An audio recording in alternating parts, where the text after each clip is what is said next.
In accordance with the Open Public Meetings Act, Chapter 231, adequate notice of this meeting has been provided as follows. On January 12, 2026, notice was sent to the Home News Tribune, Star Ledger, Tap Into Linden, Union County Local Source, and the Clerk of Municipality. By state law, there is no smoking permitted in this building at any time.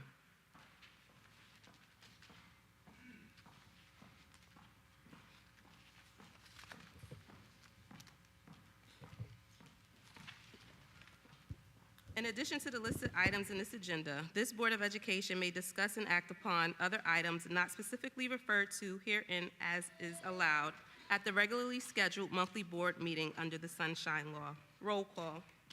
Ms. Cintron. Present. Mr. Halloran. Present. Ms. Kalia. Ms. Pino. Present. Mrs. Ulise. Present. Ms. Armstead. Present. Dr. Berghammer. Present. Mr. Campo. Present. And Ms. Thomas. Present. At this time, we are going to make a motion to approve minutes of the regular meeting held on March 26, 2026. Respectfully ask for a second. Second. Roll call. Ms. Cintron. Yes. Mr. Halloran. Yes. Ms. Pino. Yes. Ms. Ulise. Yes. Mrs. Ulise. Ms. Armstead. Yes. Dr. Berghammer. Yes. Mr. Campo. Yes. And Ms. Thomas. Yes. At this time, we're going to move on to comments from the public. Members of the public desiring to make a public comment may come forward at this time. For those watching online, if you wish to make a comment or ask a question, please utilize the raise your hand feature on the online meeting platform. Please begin your comments by stating your name and address. Individuals are invited to speak on one topic at a time, and no individual will speak more than once until all individuals so desiring have spoken once. The public is reminded that to ensure the efficient and orderly operations of the meeting, members of the public will be limited to speaking on agenda items for 3 minutes.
Thank you.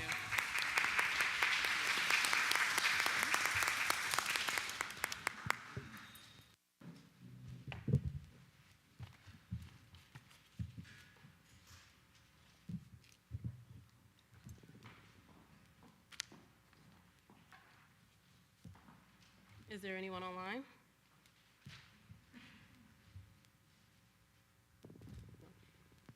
Okay.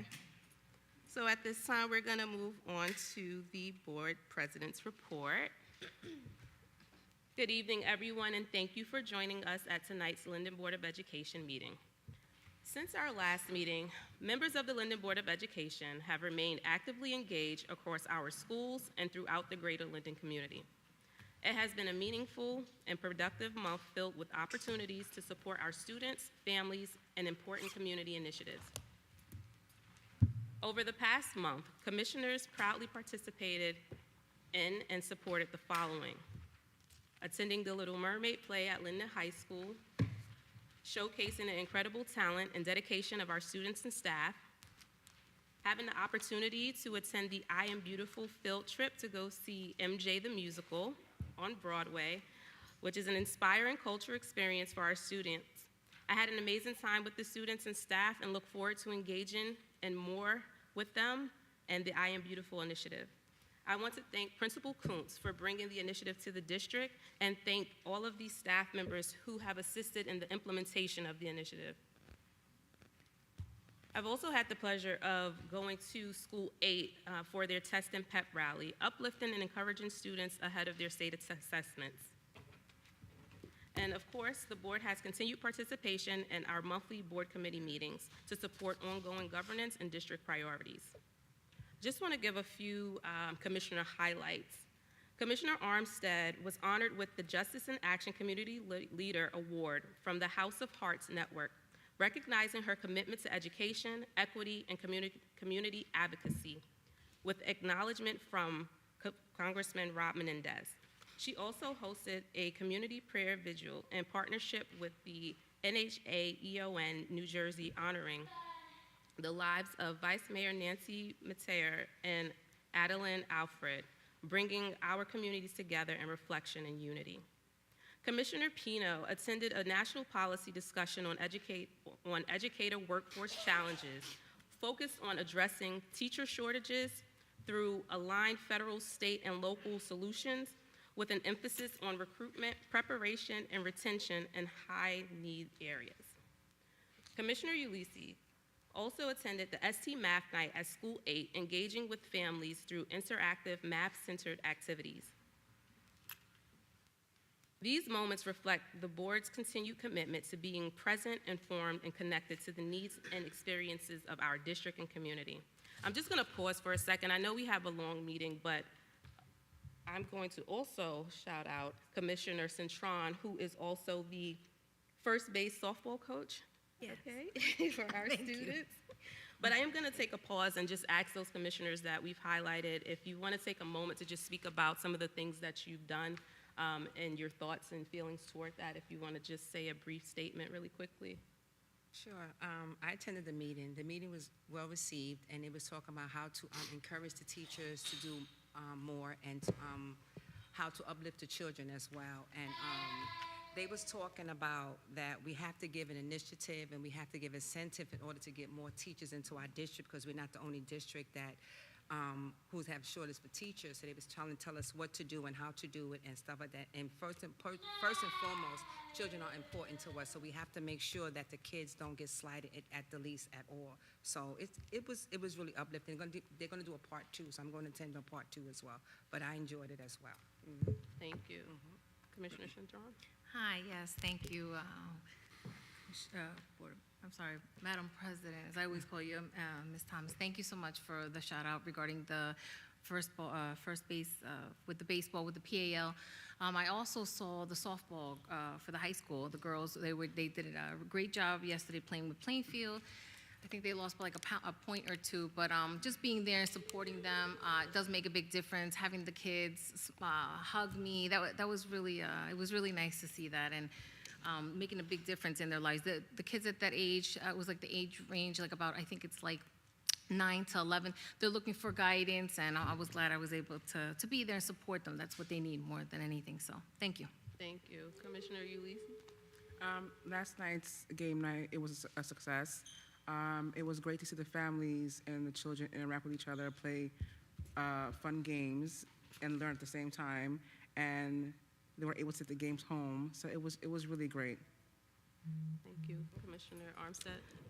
Yeah, it was very humbling to have received an award, but some of this feels like this is work that we're supposed to be doing naturally, so I don't think that I needed an award, but I'm deeply appreciative. And just a little bit about the organization. The House of Hearts Network is a nonprofit that specializes in professional development for the youth. So like I volunteer a lot for them, for their conferences, and have a lot of engagements with a lot of the younger constituents that are at the college level looking to navigate college development and career development. And then I also received the award because I serve for the National Haitian American Elected Officials Network, where I'm currently their secretary. So the prayer vigil, if you guys weren't aware, we recently had 2 young ladies in the Haitian community. One was a vice mayor in Coral Springs, Florida, and another one was a young woman that lived in Hamilton, New Jersey, who unfortunately lost their lives at the hands of their partners. So I thought it was fitting to come together as a community just to honor their lives and to pay tribute to them, especially specifically the young lady that lived in Hamilton, because she does not have a lot of family in New Jersey. So I just thought it was fitting for us to come together and to recognize them and to uplift them. So it was really nice to see our community come together. I felt very supported. We had people from across the state come. We had advocacy directors from domestic violence coalitions come. So it was a really great event overall. So thank you all for your support. Thank you. On April 1st, we hosted a game night during board president office hours, creating a fun and engaging space for connection with the community alongside Commissioner Pino. I'll pause here. We started having the board president hours, and what I'm noticing is that I've only had 2 people come and participate, and then our last meeting that we had in April, it was only Commissioner Pino and myself, and we played cards. But we're really hoping to have you all come out and just talk with us, engage with us, whatever's on your mind regarding the district or the community, just really come out. Next month, this May 6th will be my last board president hours for the 2025-2026 school year, and we will pick back up in September. If you do feel the need to want to continue, please shoot us over an email, and we'll definitely consider that. Lastly, as we approach Teacher Appreciation Week, I want to thank our educators for their unwavering commitment to our students and district. You are essential to everything we do, and we need you, as well as our nurses for Nurses Week. We appreciate your commitment and definitely know that you are essential to our district, and again, we need you. So again, thank you to our students, families, staff, and community partners for your continued support and engagement. Together, we remain committed to fostering strong, connected, and high-performing school community. And that concludes my president's report. Moving on to the superintendent's report. Thank you. Good evening, everyone. I am going to start my report with turning it over to our student representative from the high school, Ms. Ananise Matos, who's going to share life in the day of a high school student. Thank you, Dr. Perkins. So I'd like to begin with our student life and engagement. On April 1st, a group of juniors went to a college fair in Woodbridge, hosted by the Career Fairs USA. On April 13th, the National Guard visited lunches to answer questions about part and full-time careers and benefits in the military. On April 15th, ROTC juniors also took a trip to Ramapo College of New Jersey. April 15th, Mr. Firestone led a student-athlete summit focused on leadership, accountability, respect, and sportsmanship.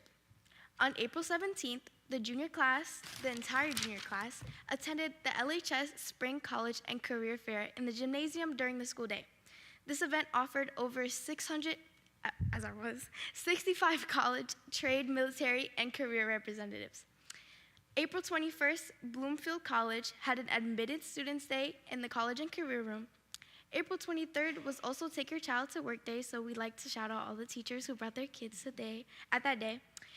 We also like to give a congratulations to the class of 2029 for hosting their first successful movie night on April 23rd, providing students with an opportunity to connect and engage with their peers as they watch Princess and the Frog in the gym.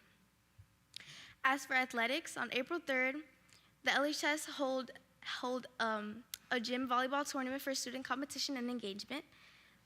On April 22nd, the New York Jets hosted a Linden versus Union girls flag football game highlighting female athletes.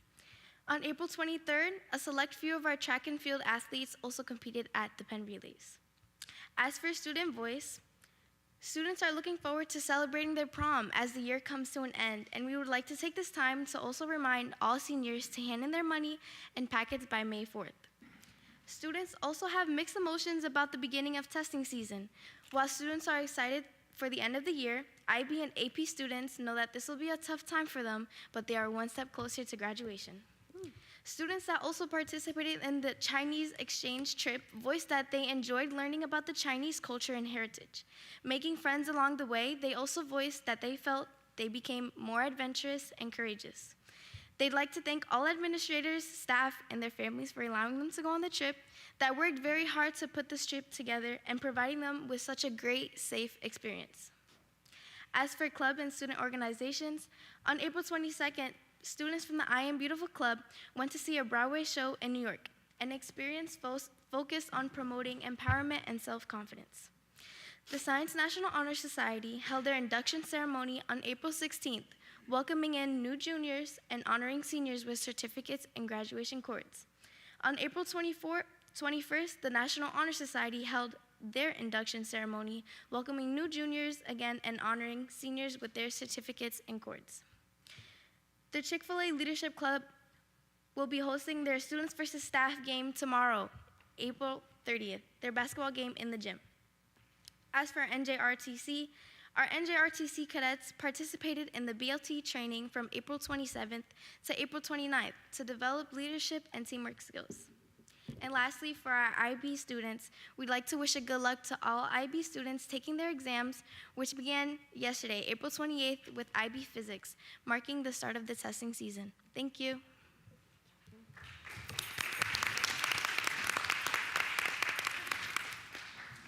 Thank you, Anais.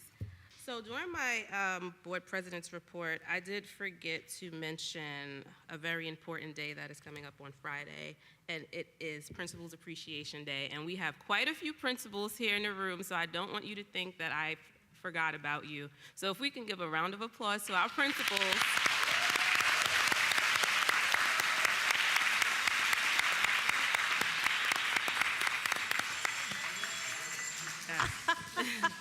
Thank you so much. We truly appreciate all of your hard work and running our school buildings. Without you, we don't know what we would do. So thank you so much. And I'll hand it back over to Dr. Perkins.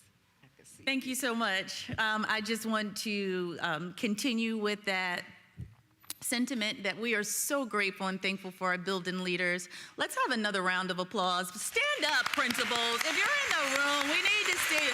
Just stand up, principals.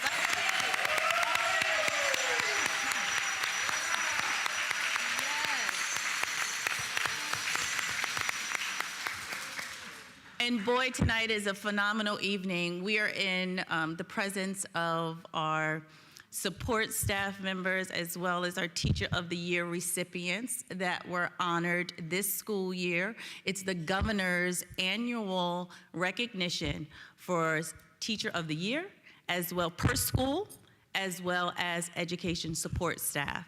So in a few minutes, I'll call up all of the principals to come up and introduce your staff members, and then we'll give some more direction.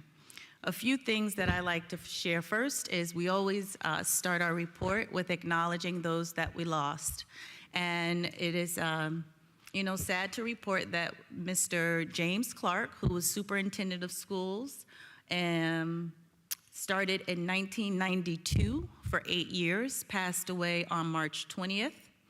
And then also head nurse Suzanne Fagan, who was at the LHS and the Academy building, who started in 1990. She passed away on April 16th. So we like to just give a moment to reflect on their contributions to our district.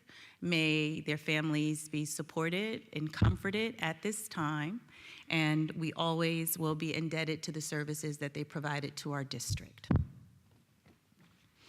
We have 3 staff members who decided it is time to retire.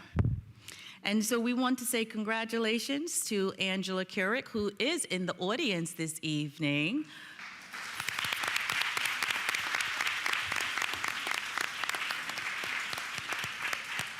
As a paraprofessional, she started in our district in 2011, and she served at schools 2, 6, and 9, and her retirement date is June 30th. We have Mr. Kurtz. Robert Kurtz is a physical education teacher. He started in 1996. Do the math. And he plans, he's currently at school number 8. He also served at school number 6, and he plans to retire July 1st.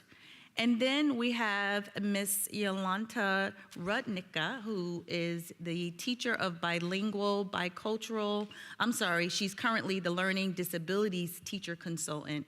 She started as a teacher of bilingual, bicultural in 1994. And so she was at school number 8 when she started, and now she is in the special education department, and she plans to retire in January of next year. So congratulations to all 3 recipients.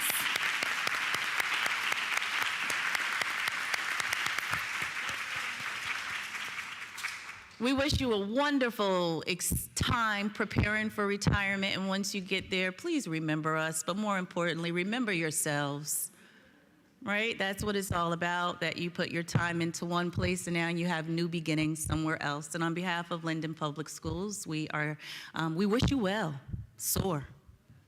And if anybody wants to come back and substitute, we are here. So now some data trends in our district. I'll start with our student enrollment. As of today, we have 6,448 students on our roster, and 92% of students have been in attendance. Compared to last year, it's about the same, 92%. As we track our chronic absenteeism, I will say that we are down about a point from this time last year, and we have many initiatives in place to help our families understand the importance of attendance. If students miss more than 18 days in a school year, it's an automatic failure. If students miss school, they miss their education. They miss the opportunity to not only learn and grow, but to also just understand the importance of discipline and expectation. We see a lot of trends that on the elementary level, they cannot control getting to school. Our elementary students are the product of the environments of their parents, so please, parents, please get your children to school. We are tracking it. We are looking at what day of the week is the days that indicate students think, maybe take off, compared to the reason why. At our Linden High School, we've partnered with a company called Concentric, where they're knocking on the doors of our families, right? And thank you for the feedback. And our goal is to ensure that when we say that we need you all means all, our students need to be in school. We send letters, we send phone calls. I had one of our principals just send me something this week who just shared out other ways that they're trying to make sure that they're reaching out to the families. Soon it may be TikToks, who knows? But the goal is that this is a serious moment where we need our students in school, and we're going to do everything that we can to get them here. And as a district, we are out of compliance with state standards when it comes to students being in school. We're here, and we need our students to be here too. And that is one of the goals in our strategic plan that indicates with over the next 5 years, we are going to meet the benchmark for state expectations for students being in school. So please, each one reach one, and let's get our students in school. And if anything's needed, please contact your school, your principal, social workers, or even our office, my office. Our staff attendance, 26% of our staff were absent this month, and 52% of those absences needed a substitute.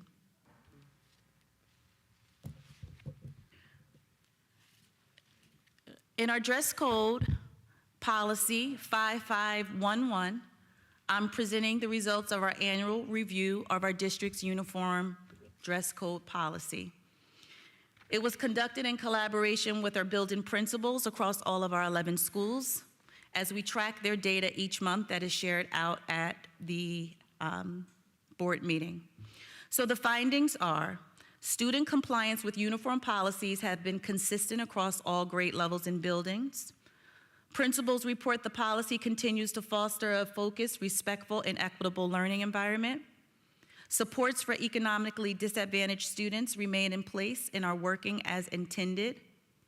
No unresolved exemptions for religious accommodations, appeals, or legal matters were identified during this review. And so based on the review of policy 5511, student dress and grooming will continue as written for the 26-27 school year, and there are no revisions to the policy that are warranted at this time. Notices will be going home to families to remind them that the policy is in effect.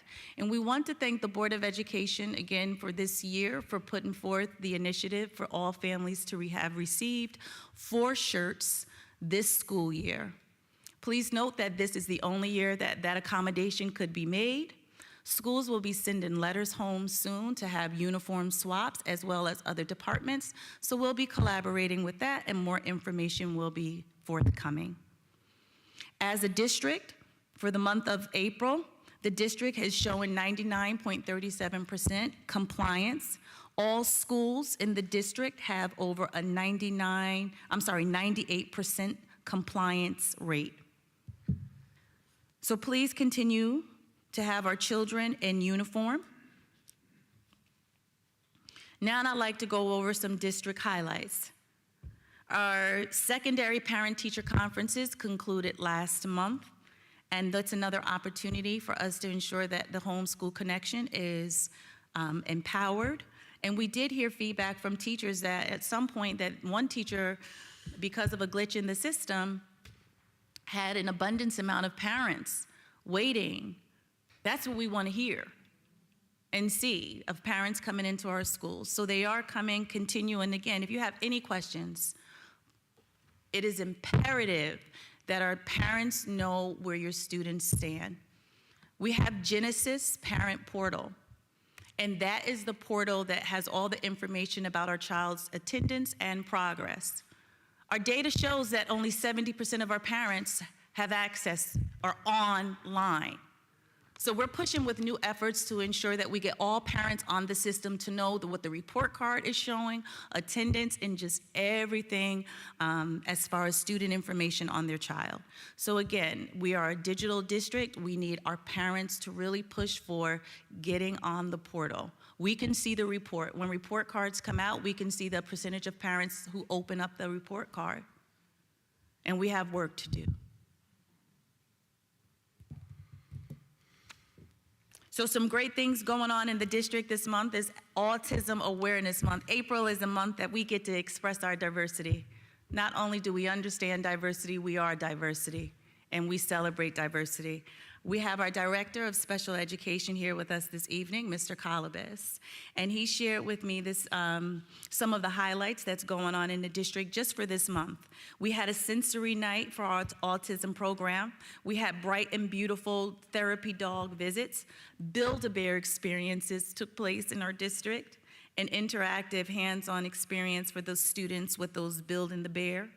We had a Spectrum of Sound showcase, Special Olympics, and tonight we are pleased that we have some cookies over here for our recipients for Teacher of the Year as well as Education Support Staff of the Year, and they were made by our students at our top building.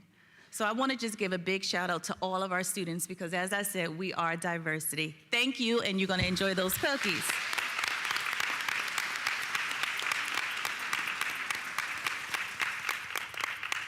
Linden Public Schools is once again nationally recognized as an NAMM Best Communities for Music Education. This is the 12th year that we've received this honor. And this honor is sustaining a level of strength, our district values, and collaboration through music and fine arts. And in the words of the supervisor, Mr. Matt Lorenzetti of Fine Arts and Music, he wrote and said, it truly represents a collective effort among the Board of Education, administration, teachers, students, and our community leaders. Your continued commitment to recognizing the importance of the arts, especially music education, has been instrumental, pun intended, in fostering an environment where students can thrive both creatively and academically. So congratulations to our students and our staff and Linden Public Schools. We have been now recognized again nationally. That's it, yeah, let's do it, nationally.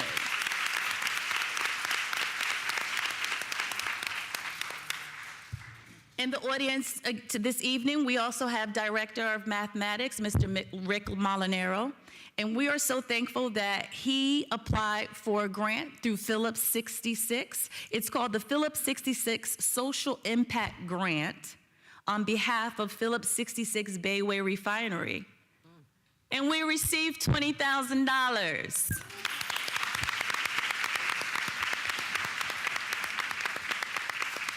So thank you, Mr. Molinaro, right, who came, right, and I know one of your students is here this evening, right, the student, Mr. Peoples. It was nice to see a teacher from the past, and we're just so thankful that we have another opportunity to provide our students with services and support.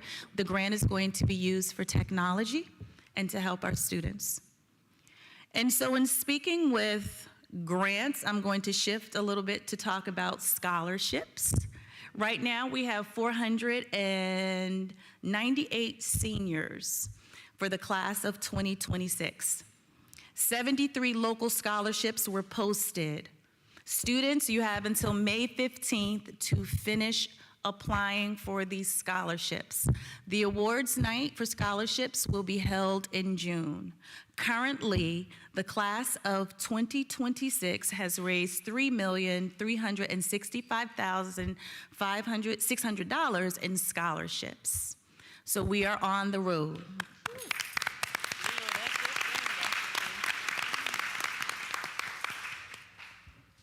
And so I have another highlight for technology from Mr. Scaldino, supervisor of our instructional technology. He wanted to just make sure that we are pushing out that students in our CTE program, Career Technical Education. This month, our high school students completed professional level training in Adobe and Final Cut Pro. And these are the same tools that's used in creative industries, building skills that go well beyond the classroom. So we're really excited for those students who took the course and did very well in that. And then in our production studio over at the high school, our middle school students are continuing to partner with our high schoolers, and also our elementary students are going up to the studio, and they are getting real world experience production. And I will always say that Commissioner Armstead, this was one of her babies that she put forth with the production studio, and the students continue to speak of it. And I will say that we have one student who is in middle school who sent an email and shared that by seeing Ms. Armstead and the services that's provided through the board meetings, she would like to meet with this commissioner and to gain more knowledge and input. So thank you to all board members for the services that you provide. And I'm going to pause now and then shift over to recognizing our support staff and our teachers. So.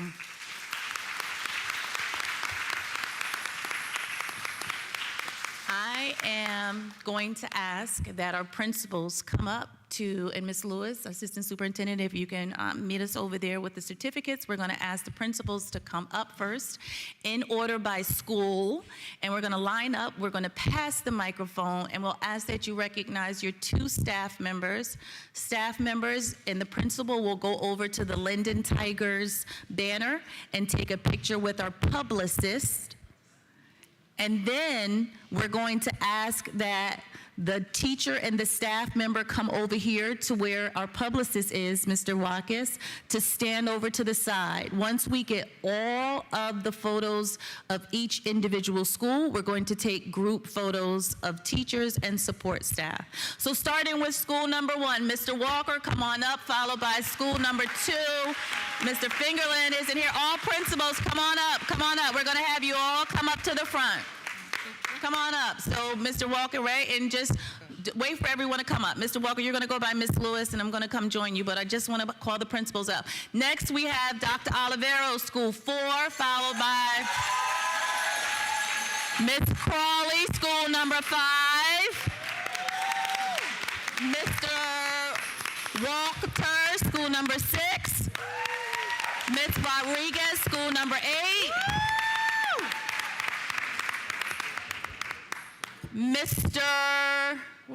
Mr. Happel, school number 10. McManus Middle School, Mr. Mastriano.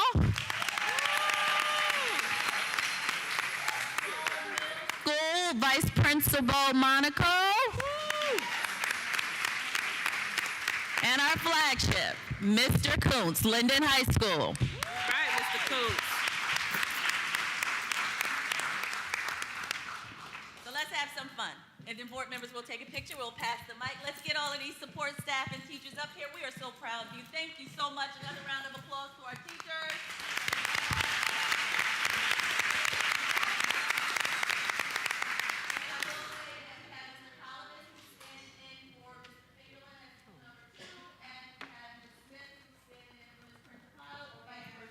Right, everybody. All right, let's give a round of applause.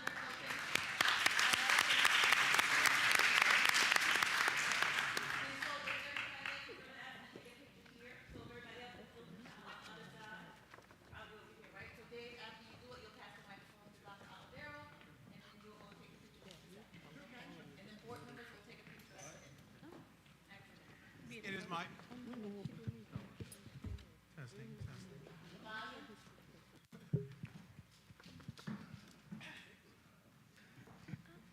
Testing, testing. Testing, testing. Testing, testing. All right. So it is my pleasure first to be able to recognize our ESP of the Year, Samantha Pizzarelli.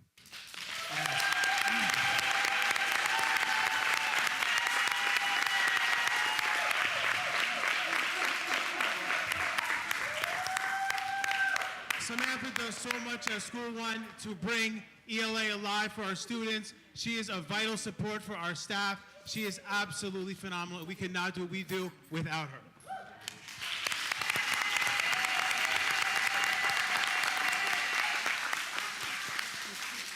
And I want to recognize our Teacher of the Year, Miss Halpern.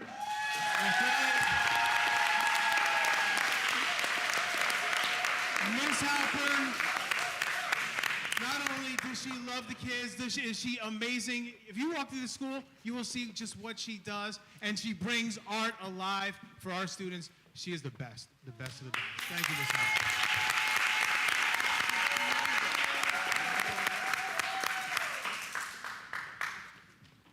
Hello. Is this working? No. Hi. So I am very, very lucky to be able to stand in for Mr. Fingerland and for his Teacher of the Year, Maria Pagan. She is amazing first grade teacher. I've been in her classroom a million times, and she is excellent with her students. They love her, and she has a love of teaching. So congratulations.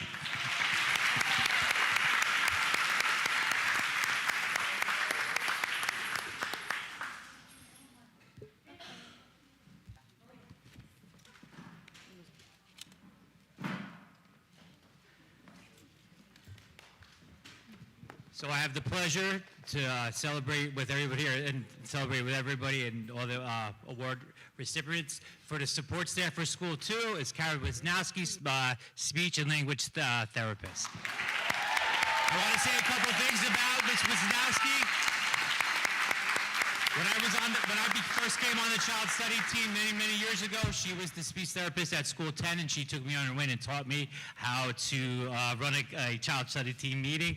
But as you see, she is involved in her students so much. If you see her at School 2, she's constantly walking around, has the hands at walking the children from place to place. She's involved with Special Olympics, so no one is more deserving at School 2 for this award.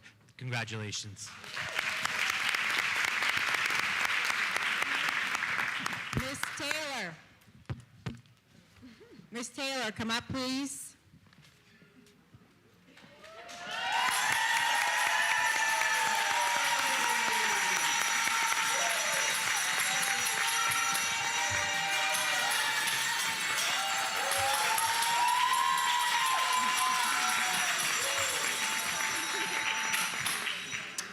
Ms. Taylor is a professional who consistently demonstrates outstanding instructional practice, unwavering commitment to students, and a deep belief that every child can succeed. Whether collaborating with colleagues, supporting families, or finding creative ways to engage students, she approaches each day with positivity, patience, lots of patience, and purpose. What makes Karen truly special is not only her talent, but the relationships she builds. Students feel seen, valued, and encouraged in her classroom. Colleagues respect her leadership and willingness to support others. Our school community is stronger because of her presence. Ms. Taylor leads with both heart and excellence. She reminds us that teaching is not simply a profession, it's a calling.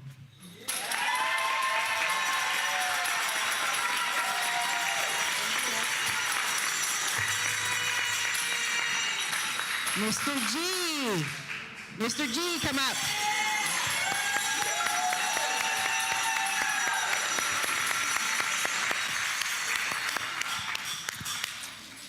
Our Paraprofessional of the Year has quickly become an invaluable member of our team. From the moment he joined our school, Mr. Gorbanoff demonstrated a willingness to step in wherever needed, always offering support, lending a hand, and approaching every task with positivity and professionalism. What stands out most is the care and dedication he shows to the students he serves each and every day.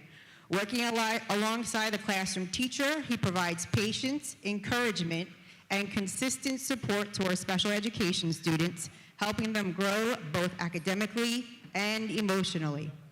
Our school is fortunate to have someone so dependable, compassionate, and committed to student success.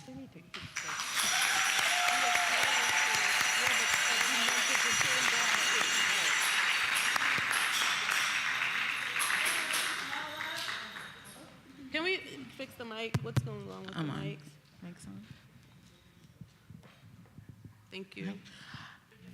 At this time, I would like to call up Ms. Jamie Presluha, School Number 5's Teacher of the Year.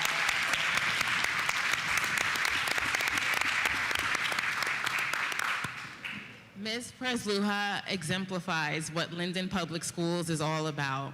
She is not only just an amazing 5th grade teacher who supports our students, she is respectfully known as our data diva, okay? Our data diva, because she constantly looks at our school data and finds ways to improve, to support not just our students, but to support our teachers.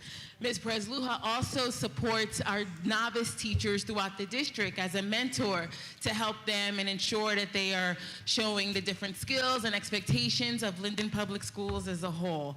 So Ms. Presluha, thank you so much for all that you do. Thank you so much for supporting our school. Thank you so much for supporting our students, our families. We love you and we thank you for all that you do.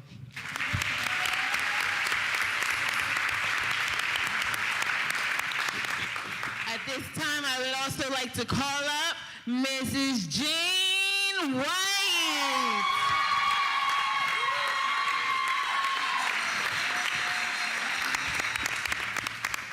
Ms. White is a paraprofessional at School Number 5. But not only does Ms. White support our special education students, she supports all of the students of School Number 5. She is the heart of our school. Everyone knows who to turn to when they need support. And Ms. White also brings out the creativity of our students as the leader of our cheer squad. Ms. White could do a cheer for you. I'm not gonna put you on the spot, but our students, our staff love you so much. Thank you so much for all that you do, for being such a great support. We love you.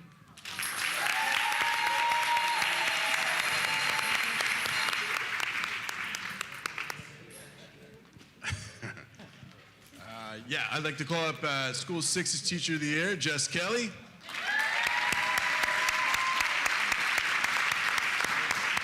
I've asked Miss Kelly's students to contribute to what they think of her. She cheers me up when I'm having a bad day. She gives us fun essays and articles to read and tons of dojo points. She's got cool books and great snacks.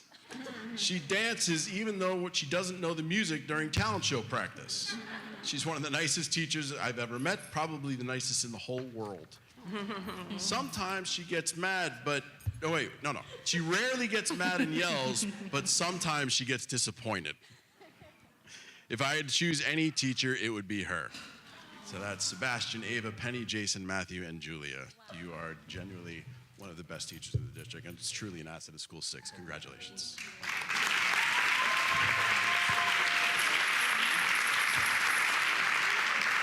And our Professional of the Year, Miss Amanda Manzo.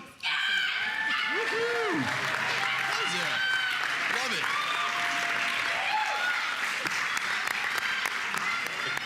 That's awesome. Miss Amanda has found that perfect balance between genuine care for her student, but also holding that student accountable. You are very unique. You have found that perfect balance. You are a great paraprofessional, a wonderful mom, and just a genuinely just great person. Congratulations.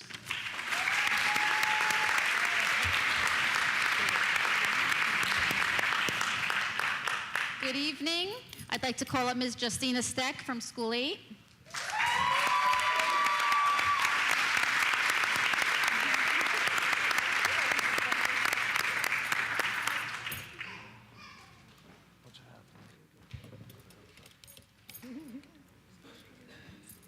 Ms. Steck is an exceptional resource room teacher for School 8. She consistently goes above and beyond for her students. She has built strong, positive relationships with her colleagues and is respected by peers for her teamwork, kindness, and professionalism. As a parent whose own son attends the school, she demonstrates deep trust in our commitment to the school community.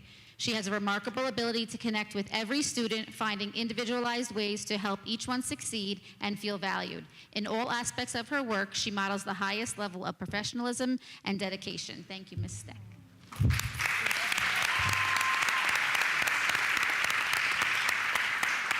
And our Service Professional of the Year is Miss Andrea Pinos. She can't be here with us tonight. She's home being a mom, which I can understand. But I think it's worth saying that her dedication to the students is evident in everything she does. She works with some of the neediest populations. She provides care, compassion, and support to her students as if they were her own children.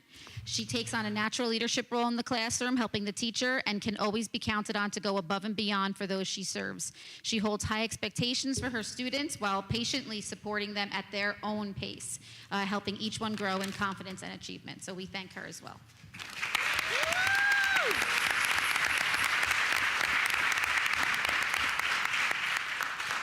Hello again. I am now Mrs. Principato. I'm standing in for School 9, and I'm very excited because I have worked with this Teacher of the Year for a very long time. She helps our youngest students learn their letters, learn their sounds, learn all the foundational skills for reading, and gets them ready to read in those upper grades. She is amazing. Come on down, Robin Wazowski.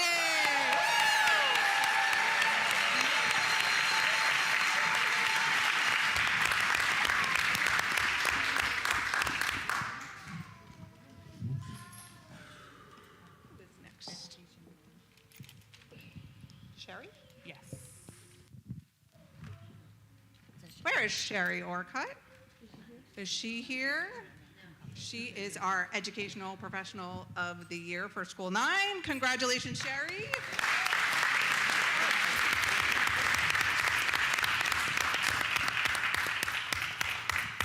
Good evening, everyone. School 10, our Teacher of the Year and our ESP of the Year are actually a team.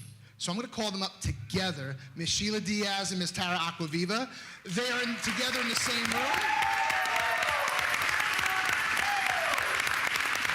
So Ms. Sheila and Ms. Aquaviva, they work together in one of our autistic classrooms. And, you know, closing out Autism Acceptance Month in the next day, it's more than appropriate to have them up here because they work with our neediest students, and if you could see the magic that they create every day, it would bring you to tears because they are just that good. Miss Sheila started working with Miss Aquaviva just last year, but again, if you went in the classroom tomorrow, you'd think they were working together for 15 years. Mm-hmm. They're that good together. It's like watching an orchestra together. They care for their kids. Social, emotional, academic. They meet every need that these kids could ever need. We are so grateful to have them at School 10 and in Linden. Thank you so much for everything you do.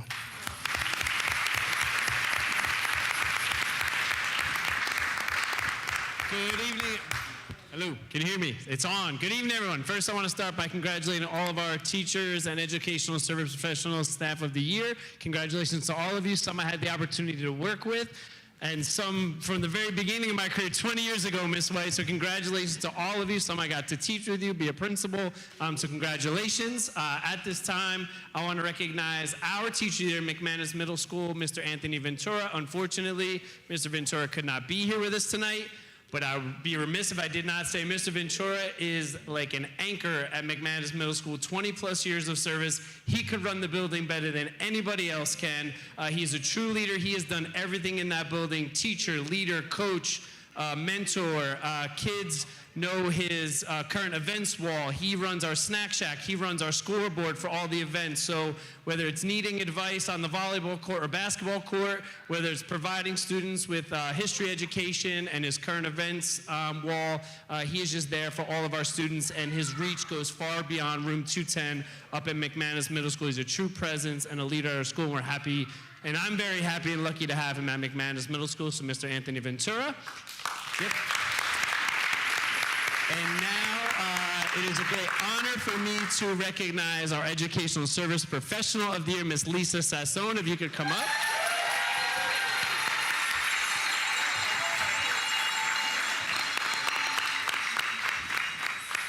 I want to say there's way more to Ms. Sassone than what is on this paper, but I hope to articulate very quickly and briefly that she is a paraprofessional at our school that plays a vital role in McManus, and we're very happy to have you.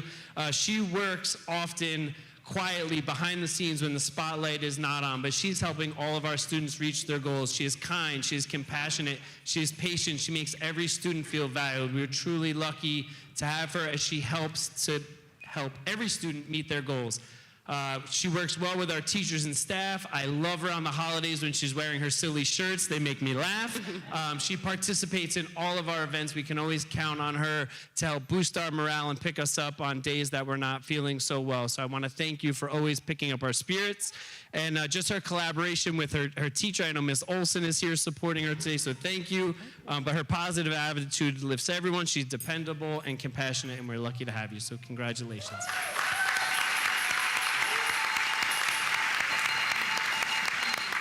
All right, good evening, everyone.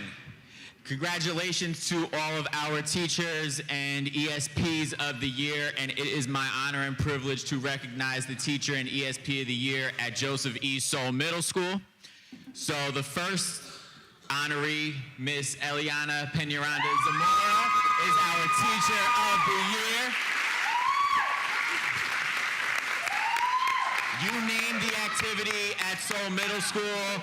Miss Peñaranda Zamora is probably a part of it. Our climate and culture team, our diversity club. She leads our international breakfast and our diversity day events, ESL tutoring. She worked 21st Century for a time when I was a supervisor of 21st Century. Her office, her classroom is right across from my office, and I see the rapport that you have with our students. So thank you on behalf of Ms. Long and myself. Congratulations, well-deserved Teacher of the Year. And our ESP of the Year, Ms. Lisa Martins, paraprofessional.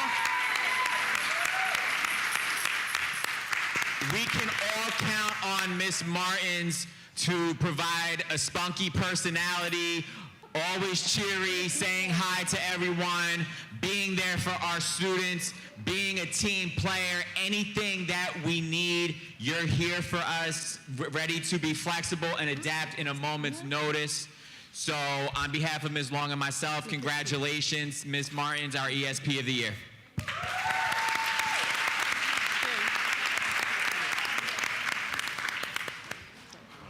All right. Good evening, family. Peace and love.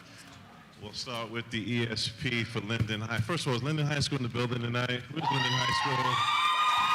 There you go. Thank you. We're going to start with the ESP for Linden High School this year, and that's Miss Elba Ceballo. Miss Ceballo, come on up, Miss Ceballo. Miss Ceballo is a wonderful, extraordinary guidance counselor. She works hard and she goes above and beyond to provide supports for all of our students. She is loving, she is caring. She works as the multilingual learner coordinator. She is very passionate about supporting that population of students. She has such positive energy. When you come into her office, you can immediately feel it. When I walk into her office, if I'm having a bad day, that smile right there just takes me to the next level and makes it easier for me and everyone else to be a part of the Linden High School community. So we want to congratulate Ms. Elba Ceballo once again as the ESP of Linden High School. That's right. And next we have Mr. James Orr.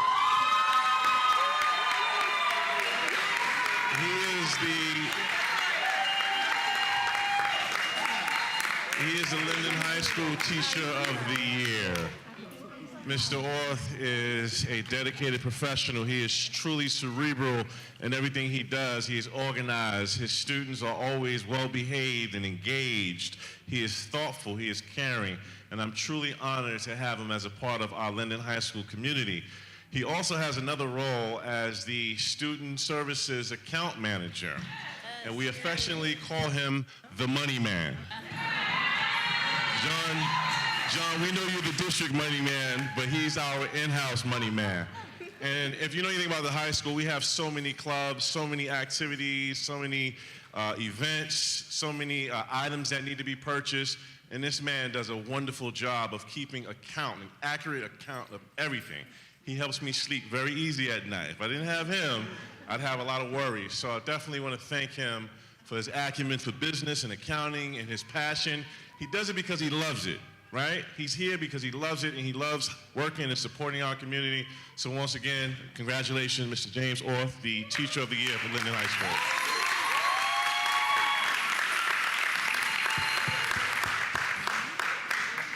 Good evening, everyone. So if we can give everyone a final round of applause for all of our honorees.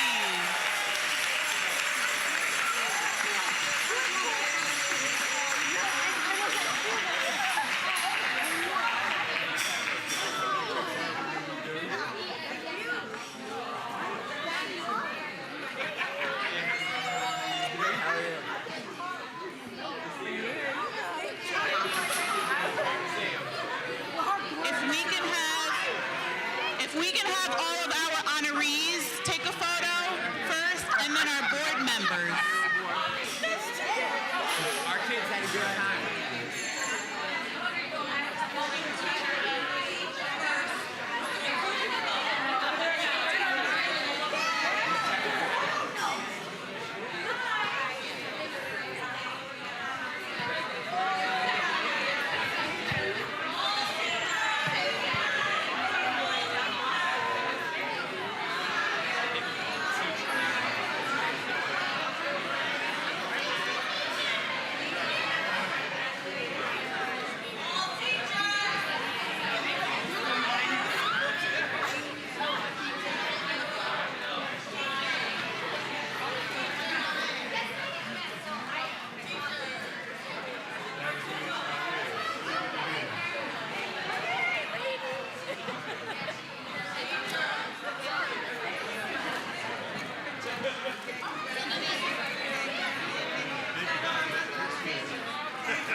Can we have all?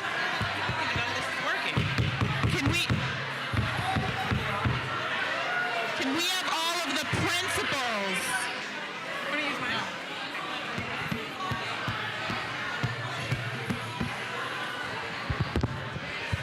Can we have all of the principals come back to take a picture with the board?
No, it's like more like a disclosure, like, wherever you go. Hey, Chris, good, how are you?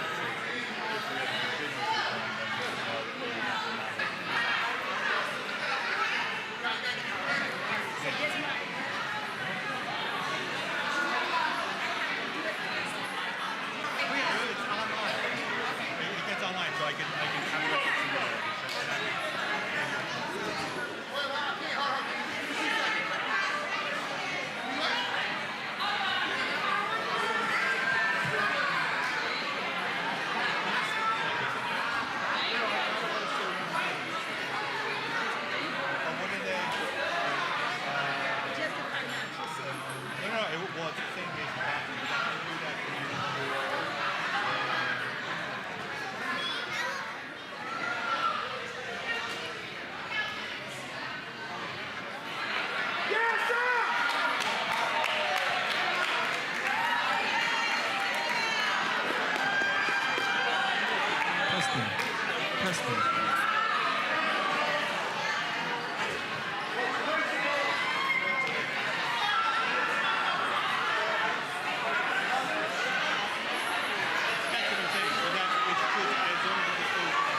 Testing.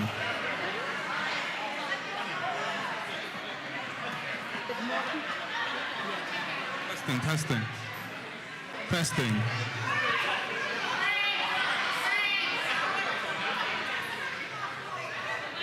Testing. Testing. 1, 2, 3. Testing.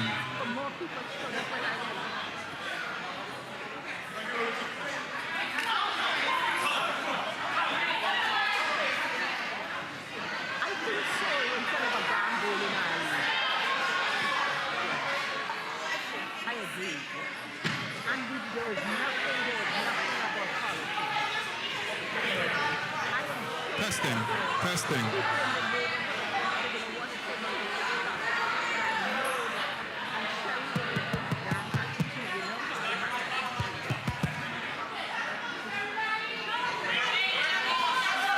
Testing.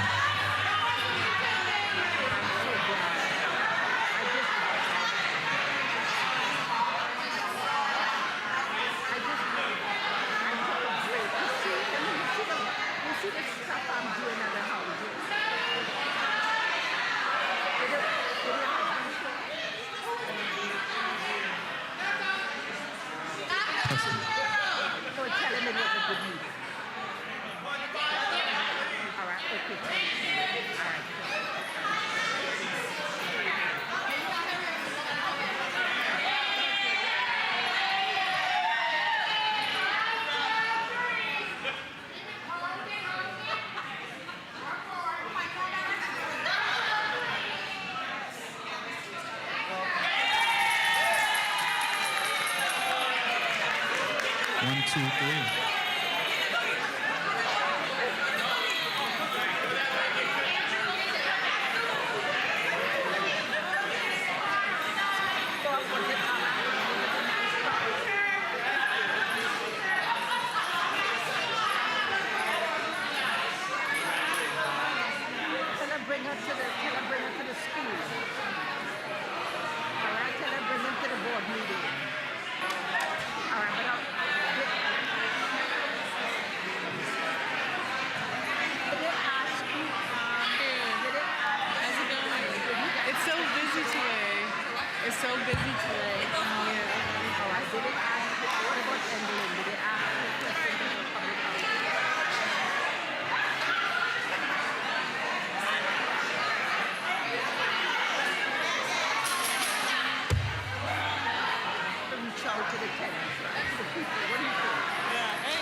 What's happening? How are you doing? All right. Yeah, I haven't seen you in a while. Yeah, right. My mom keeps me up to date with your daughter. And I was like, yeah. Did you see her? She's here. Oh, she? Unless she left already. She was in the corner. I'm good. I'm good. Yeah, she was here. I just came off the train, so. Oh, okay. I can't figure out like the schedules and stuff, so it's been more. You didn't miss nothing. Just presentation. Like all the teachers.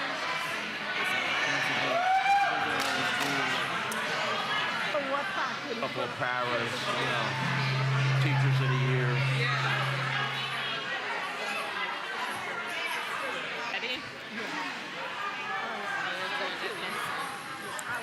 Matter of fact, Nicole texted. She probably texted me and tell me she was leaving. Okay. Dad, I'm out. Again, congratulations to our teachers and our education support staff members. Reminder, there's refreshments to my left. They like party. Hi, guy. I thought that was you. How you been, man? Okay. How you doing? Hi, we're going to continue. How you doing? Same here. May I have attention, please? Hello. Again, and there are refreshments to my left.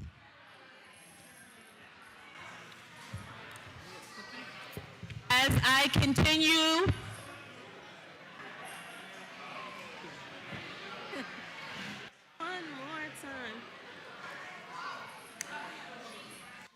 As I continue with the superintendent report, I'd like to remind all families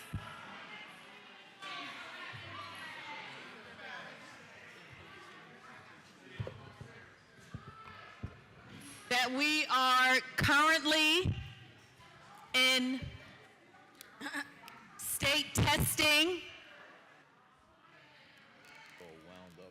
Our NJSLA adaptive testing started this week with elementary students in grades 3 through 5. Next week, our students in 5th and 8th and 11th grade will be taking the science assessment. The week of the 11th, our students in 9th grade will be taking the algebra, English, language, arts, and math. And then the week of the 18th, our 6th through 8th graders will be taking the NJSLA adaptive English, language, arts, and math. At this time, we're going to have a presentation from our directors and supervisors that ties to our district's benchmark assessment, which is the Edmentum platform. It's a mandatory assessment platform that all districts must carry out yearly. The benchmark assessment is conducted 3 times a year, in the fall, the winter, and the spring. And we're also going to provide in this presentation how the NJSLA ties to the Edmentum platform. So at this time, I'm going to ask our Supervisor of Data Assessment, Mr. Kondratowicz, as well as Ms. Smith, Director of English Language Arts, and Ms. Venezio, Supervisor of Language Arts, and Mr. Molinaro, Director of Mathematics, and Mr. Calabas, Director of Special Education, to come up along with our Assistant Superintendent, Ms. Lewis, over curriculum.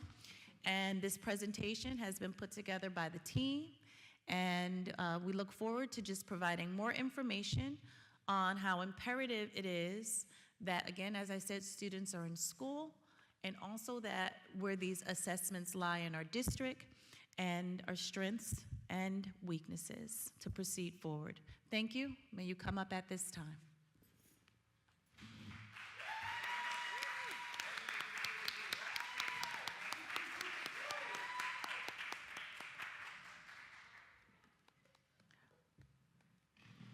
Our director from Multi-Language Learning, Ms. Orlean, was unable to make it.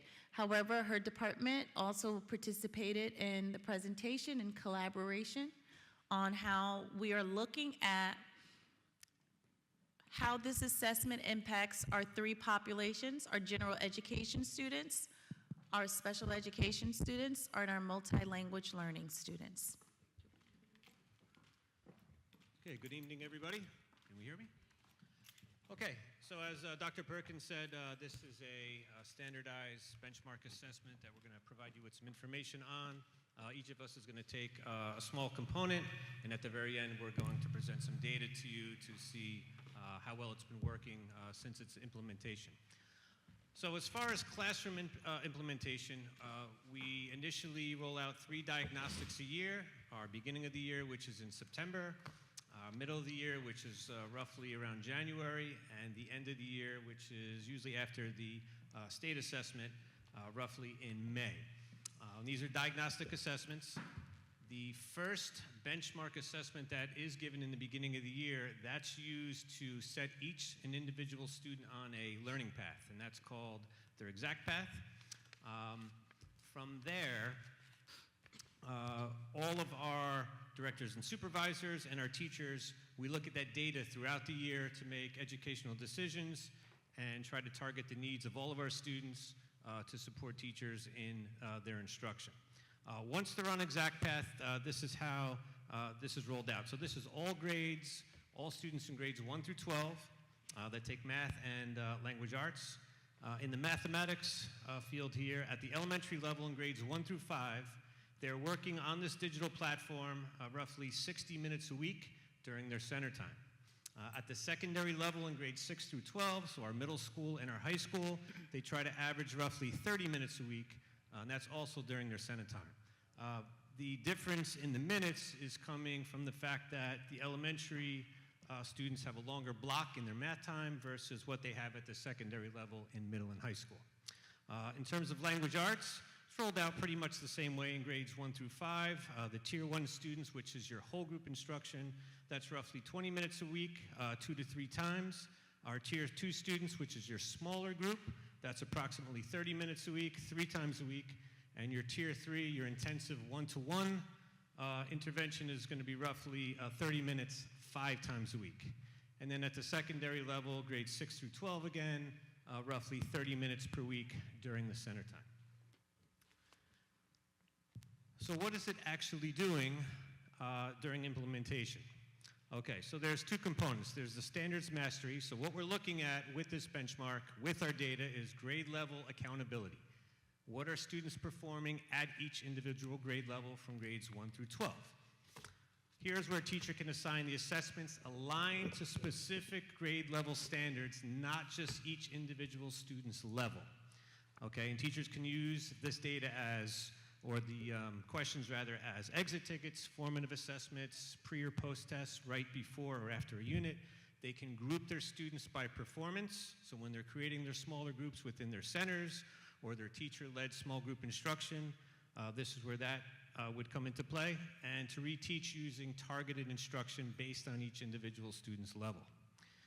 The other key piece is the priority skill lessons, and this is your deeper interventions. These are targeted lessons on high-impact prerequisite skills, and this is what's going to be really critical to grade level success, especially when they're taking standardized state assessments. This focuses more on unfinished learning from prior grades. So as you know, as each student comes into a specific class, regardless of what school across the United States, there's always going to be some unfinished learning from prior years, especially over the summer in some cases. So this is where this component kind of fills in the missing pieces. And again, teacher can use the data and the information for their small group instruction and really during their intensive intervention blocks. That's where these 2 key pieces kind of come into play. From here, we're going to turn it over to the real Jennifer Smith now. All right. So my job is actually Director of Elementary Language Arts. And so with any kind of platform, you're going to have strengths and weaknesses, right? So strengths of Edmentum and ExactPath is we have personalized learning. It meets students exactly where they're at. So if they're a lower level student in 3rd grade, it's going to meet them at that level. If they're a higher level student, it's going to meet them there. It adjusts as students improve. So as they improve, the ExactPath changes up its questions and it changes up its instruction. There's built-in support, so there's visuals and step-by-step directions, so students can do ExactPath independently, and it's learn at your own pace. So it's not, accelerating your learning if you're not ready for it. Academic growth, regular practice leads to better test performance, so it gives students those practice on the skills that they need, daily or weekly, depending on the time allotment. And it also has supports, is that me? It has supports and interventions, and it finds the skill gaps and targets the lesson. So teachers can run reports and find out exactly what skills the students in their class are lacking, and the ExactPath targets those skills. It provides tiered intervention and progress monitoring, so it's telling the teacher as the student goes along where they're at and how much they're improving and how quickly. And it has progress tracking, so it monitors that student growth. That's what we're seeing with those benchmarks. And what I really love about the benchmark part is it really shows us, like, it's sequential from K to 12, right? So we can see where our students are, well, actually this year 1st grade, but in the past it's been kindergarten. But so it shows us our 1st grade students and our 12th grade students. So it's sequential. And where was I? Sorry. What was that? What just happened? Okay. It monitors students' growth, and it quickly adjusts instruction, right? So a teacher having all these different levels in their class are gonna have to figure out how to adjust, and ExactPath adjusts it very quickly, right on time. So that is what is the positive things. And then areas for growth, nothing is perfect, right? So teacher use and accountability. The program needs consistent use. That's why we embed it into our programs that we have and ask the teachers to do it during our workstation time at the elementary level and during class time at the secondary level. It requires teacher monitoring. They have to look and see how their students are doing, if they're missing a skill, and how to instruct on it. It needs ongoing teacher training. We have new teachers coming in all the time. They're not gonna know how to use it, right? So we have to continually train teachers on how to use it, how to run the reports. Time and implementation can sometimes be challenging because we have lots of other things to do, and it doesn't replace teacher instruction. So we don't want to use it that way, and it doesn't. So that is a challenge. Student engagement, sometimes students may find it boring and repetitive, but we've kind of done our best to do, we're gonna talk about Edmentum Challenge in a little bit. So we've done our best to combat that. And then sometimes there's limits and tech issues. It's a good, like I said, good skill practice, but not for deeper understanding. It doesn't replace our teachers and what they do in the classroom. So, speaking of challenges, we had heard our students saying that they didn't enjoy it as much. Some found it a little boring, so we wanted to kind of do something to get their excitement and build that student engagement. So we came up with a district-wide challenge. We sent out this flyer to all the principals. A lot of them blew it up and made posters in the school. Kids were really excited to begin a challenge. So this was for all students in reading and math from grades 1st through 12. It ran from December 1st till April 1st, so it just ended. There were 2 categories per subject. So for reading, there were 2, and for math, there were 2 winners in each grade level at every single school. We were looking for the student that scored the highest number of skills that they had mastered during that time frame. And then again, who had the most improved diagnostic score from the beginning of the year to the middle of the year.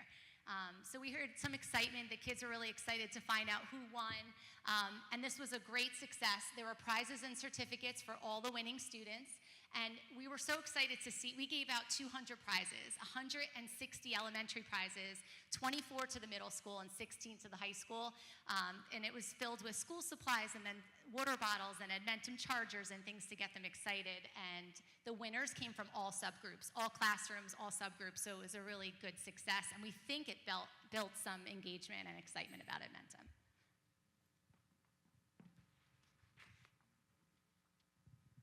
So I'm going to speak on the multilingual learners and the special education component and how it is used for Edmentum is used. So for multilingual learners, visuals and step-by-step directions. It makes it easier for the multilingual learners to understand and provides a translation to the exact path. With the multiple languages spoken in our district, this comes in handy.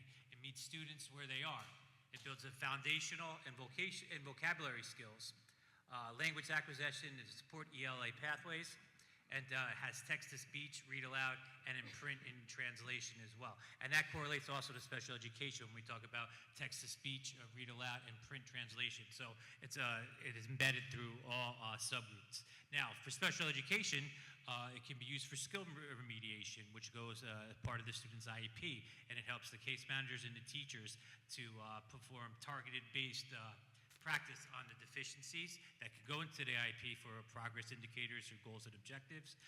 As I said, it monitors through the data. The personal learning pathways, because every IEP is individualized, so it is used for that.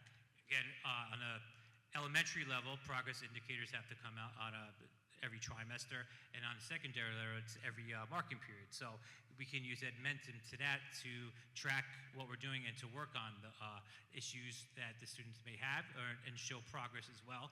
Again, it goes into the IEP. And for ESY, which is our extended school year program, we can use it to determine if a child needs ESY by regression and recruitment at the midway point of the year coming back from Christmas vacation. So for these subgroups, it's very instrumental, and we're seeing progress in both subgroups. Okay, so just speaking about, Dr. Perkins mentioned that we're in testing season right now. The state test has begun. Edmentum our students have really benefited from being a part of Edmentum because there's a direct alignment to the new state test, which is now adaptive, just the way Edmentum is. So just some highlights here, and they're both aligned with the New Jersey Student Learning Standards. So students are practicing these skills that they are directly going to see on the state assessment. And as we mentioned in the beginning of our presentation, the standards-based mastery, this is a part of Edmentum, so it's different from the diagnostic, and it's different from the learning path. It's actually standards, state standards that teachers can assign to students. And they can assign this to them as a whole group lesson if they feel that there's a particular standard that students need a little extra help in. They can assign it as in a small group instruction for differentiated learning, or they can even do it on an individual basis. The NJSLA-A and NJGPA-A adaptive is this computer adaptive test now. These means that the questions will become either easier or harder as the students are taking the test based on their responses. So again, Edmentum, the exact path and the diagnostic assessments are also adaptive learning. So their instruction is based, so our students are familiar with this kind of learning. It does help prepare them for this adaptive nature of state testing. It identifies the skill gaps that we spoke to earlier, providing remediation. Before they move back into their grade level content, it kind of gives them that remediation practice, and that's where priority skills, it's another asset that they get to use. This priority skill lesson is where teachers can go in, and once again, at the whole group, small group, or an individual basis, they can assign a certain skill that a child might need help in, fill in that gap before testing comes. And then finally, just Edmentum is helpful to help them become more comfortable with the rigor of adaptive testing, which changes as it becomes challenging.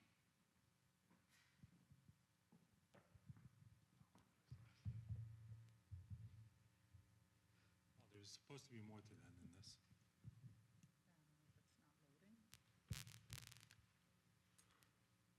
Well, I'll talk about what's supposed to be there. Is that our general population students have gained about 40 points over the course of beginning of the year to middle of the year. Diagnostic in math. What was highlighted in there is that our multilingual learners, our ML population, actually almost doubled the growth of our general education students. So our ML students are growing at an exponential rate using this program. And our special education students are actually very close to our general education students as well. So that is basically the story for both ELA and math. Yes. Yeah, I'm not sure why it's not showing up on the screen, but Maybe it's just I'm really not lying. It's really, if you need to say that. Do we need to just change? Could I have a technician? So I can just read off those numbers that for math, our general students in half a year, so from the beginning of the year to middle of the year this year, grew by 35 points, which is right on target. They're supposed to be growing about 50 to 60 points in 1 year. Our ML students already grew 52.8 on average, and our special education 31.2, that's in mathematics. And in language arts, our general education is at 31.1 growth, so again, right on par. And our ML students slightly outperforming our general students, and our special education students are just slightly below.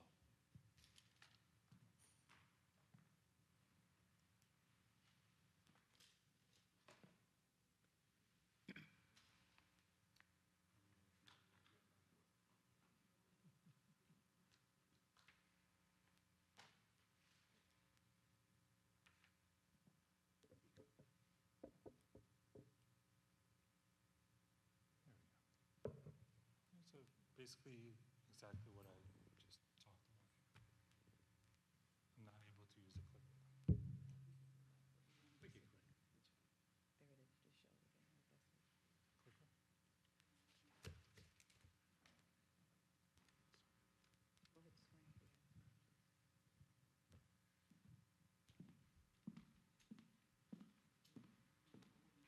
screen. I only had 3 more slides. All right, so as students progress through skills, right, as they master skills, here are the results of an impact that skills mastery makes in student growth. So as you can see, the more skills the students master, the higher their average growth is. And now these are the results of last year, because I wanted to compare that to how we did on NJSLA last year. So the more skills the students master throughout the year, the higher growth they have on their assessment in mathematics as well as reading. So that in reading, that's sweet spot between 8 and 16 skills in 1 year, which isn't just like one test. It's a series of many minor lessons and things like that. Right? So how does this correlate to our state testing for last year? So I did a correlation study, and just a brief explanation of correlation. It's a number between -1 and 1. 0 meaning there's no correlation at all, no relationship at all between the two numbers. 0.5 being weak correlation. 1 is perfect correlation. There's nothing in this world that's perfect correlation. So anything above 0.5, we feel good about. ELA and math are both over 0.7, which is a very strong correlation between our Admentum scores or our NJSLA scores. In other words, the more skills our students master throughout the year, the higher their NJSLA scores will be. And the data is there to prove it.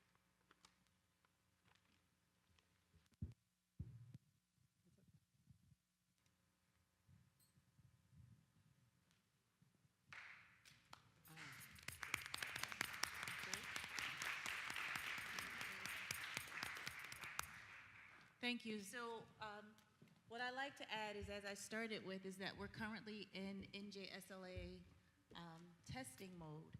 Every student must take the test unless they have an individual education plan with severe disabilities that would inhibit them from taking the test. The test is now, this is a new test, it's adaptive. But the test is aligned to New Jersey state course standards. So that means that regardless of what level a student is on, special education, ML, or below grade level, they sit in that seat and they take that test that's for a third grade level, no matter what. They take that test for the standards. What we're seeing now is that because this is a new test, it will adapt to that student's ability. But our scores on a standardized testing comes one time a year, and that's May, the end of April, the month of May. It's just a small snapshot of what students do throughout the school year.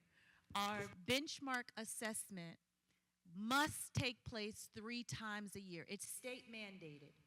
So whether it's Admentum or a different program of which we've had in the past, we still have to ensure that we have a program that's in alignment with state standards and meeting our students' ability level. And the correlation does show that our Admentum exact path, the more that students are exposed to skills, the higher rate that we can see them perform on a test if they show up to perform on a test. So that's why we tell parents to make sure your students are in school. We tell them to make sure they have a good night's sleep. We tell them to eat breakfast. And the last piece is we tell all students to try your best. This year on this test that it's new, we see that there's already some complexities because the students have to continue a test on their own and learn to stop. So we've been preparing students to take a moment to pause, to process, and then produce the outcome on the test. So I plead with all parents again, ensure your students are in school.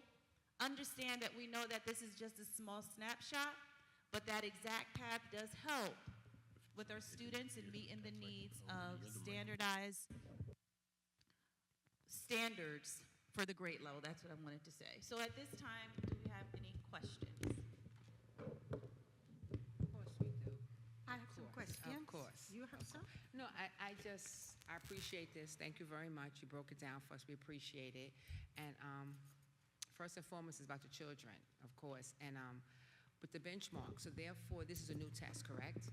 Right? So therefore, the test, we cannot use it from last year to this year to see where if they really went up or down. So this is just all new for them, correct? That is correct, Okay. because NJSLA, prior to NJSLA, there was the park assessment.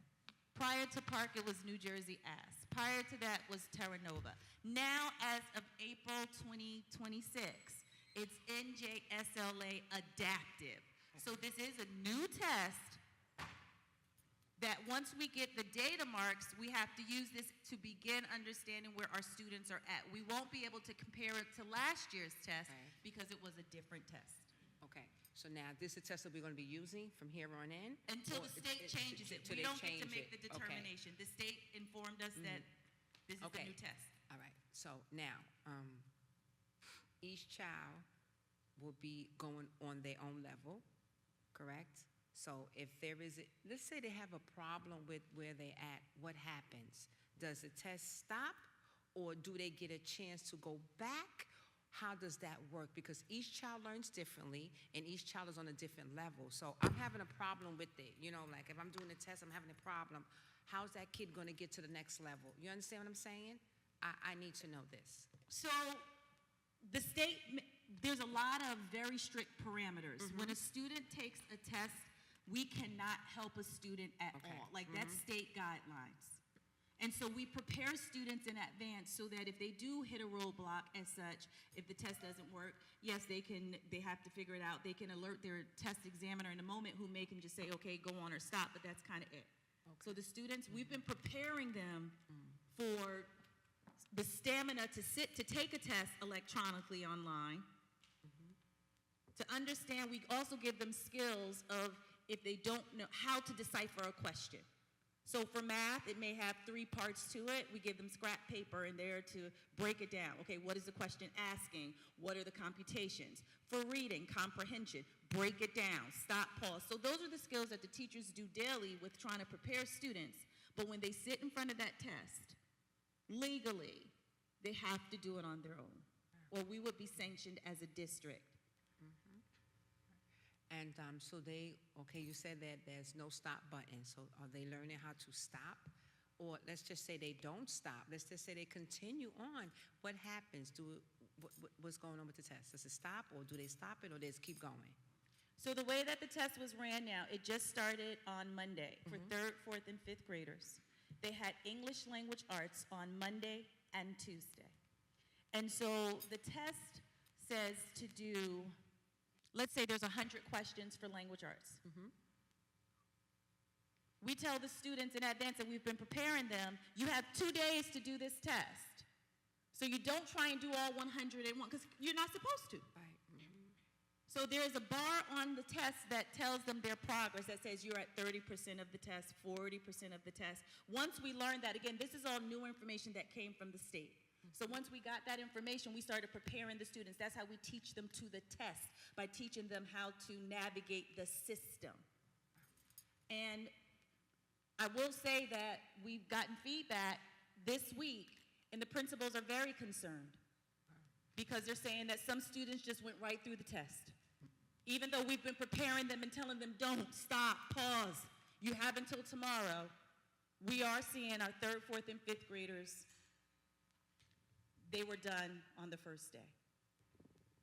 And what happens on the second day? They just have to sit there because Just it's have still a to sit- testing it's still a environment. test. We can't do anything. And they can't go backwards. Once that section is done, to answer your question, they can't. And it's all this is the parameters from the state. These are the guidelines from the Department of Education. This isn't Linden Public Schools. And what we're seeing, I'm talking to superintendents around New Jersey, they're all seeing the same problems. That students, because this is a new way that the test, in the past, there was a stop button. And the teacher in the classroom can put on the board 15 minutes left, 5 minutes left. But once this section stops, this test should stop. Now they changed it, and it just goes, and it's supposed to be the user who needs to stop it. They stop at 50 questions, just per se. And when they come back, they pick up on 51. If that was the process, yes, that's what Yes, we tried to okay, train them. Like, you okay. know that there's a full test, you have 2 days, take your time. And we've been trying to assimilate that well before that. Once we learned, now we didn't start getting this information about the test until October. About what the test would look like. Not even after, okay, after October. So we didn't even know that was what the environment was going to look. Okay. And once we did, was it It was February. February, they took the other test, they took the The NJGPA, the NJP, GEPA, sorry about that. So it was February that we learned as a district, this is what the test looks like.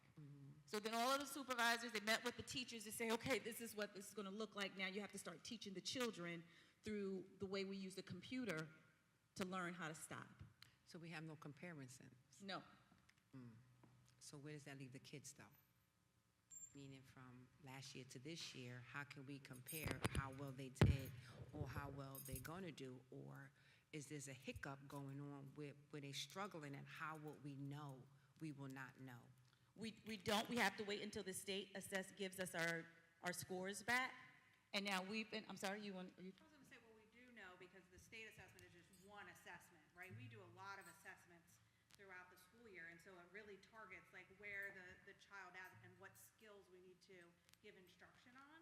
So we're doing, like the teachers are doing that and we're doing that. Like this is just one assessment, but we have many that we use. I understand that. I'm not saying that you're not doing that, but I'm saying this is what's that's counting. This is what they're dependent on right here. Am I correct? Well, this is what the state measures the Right, district exactly. on, So is a we need- standardized assessment. This And- is, go ahead, I'm sorry, go ahead.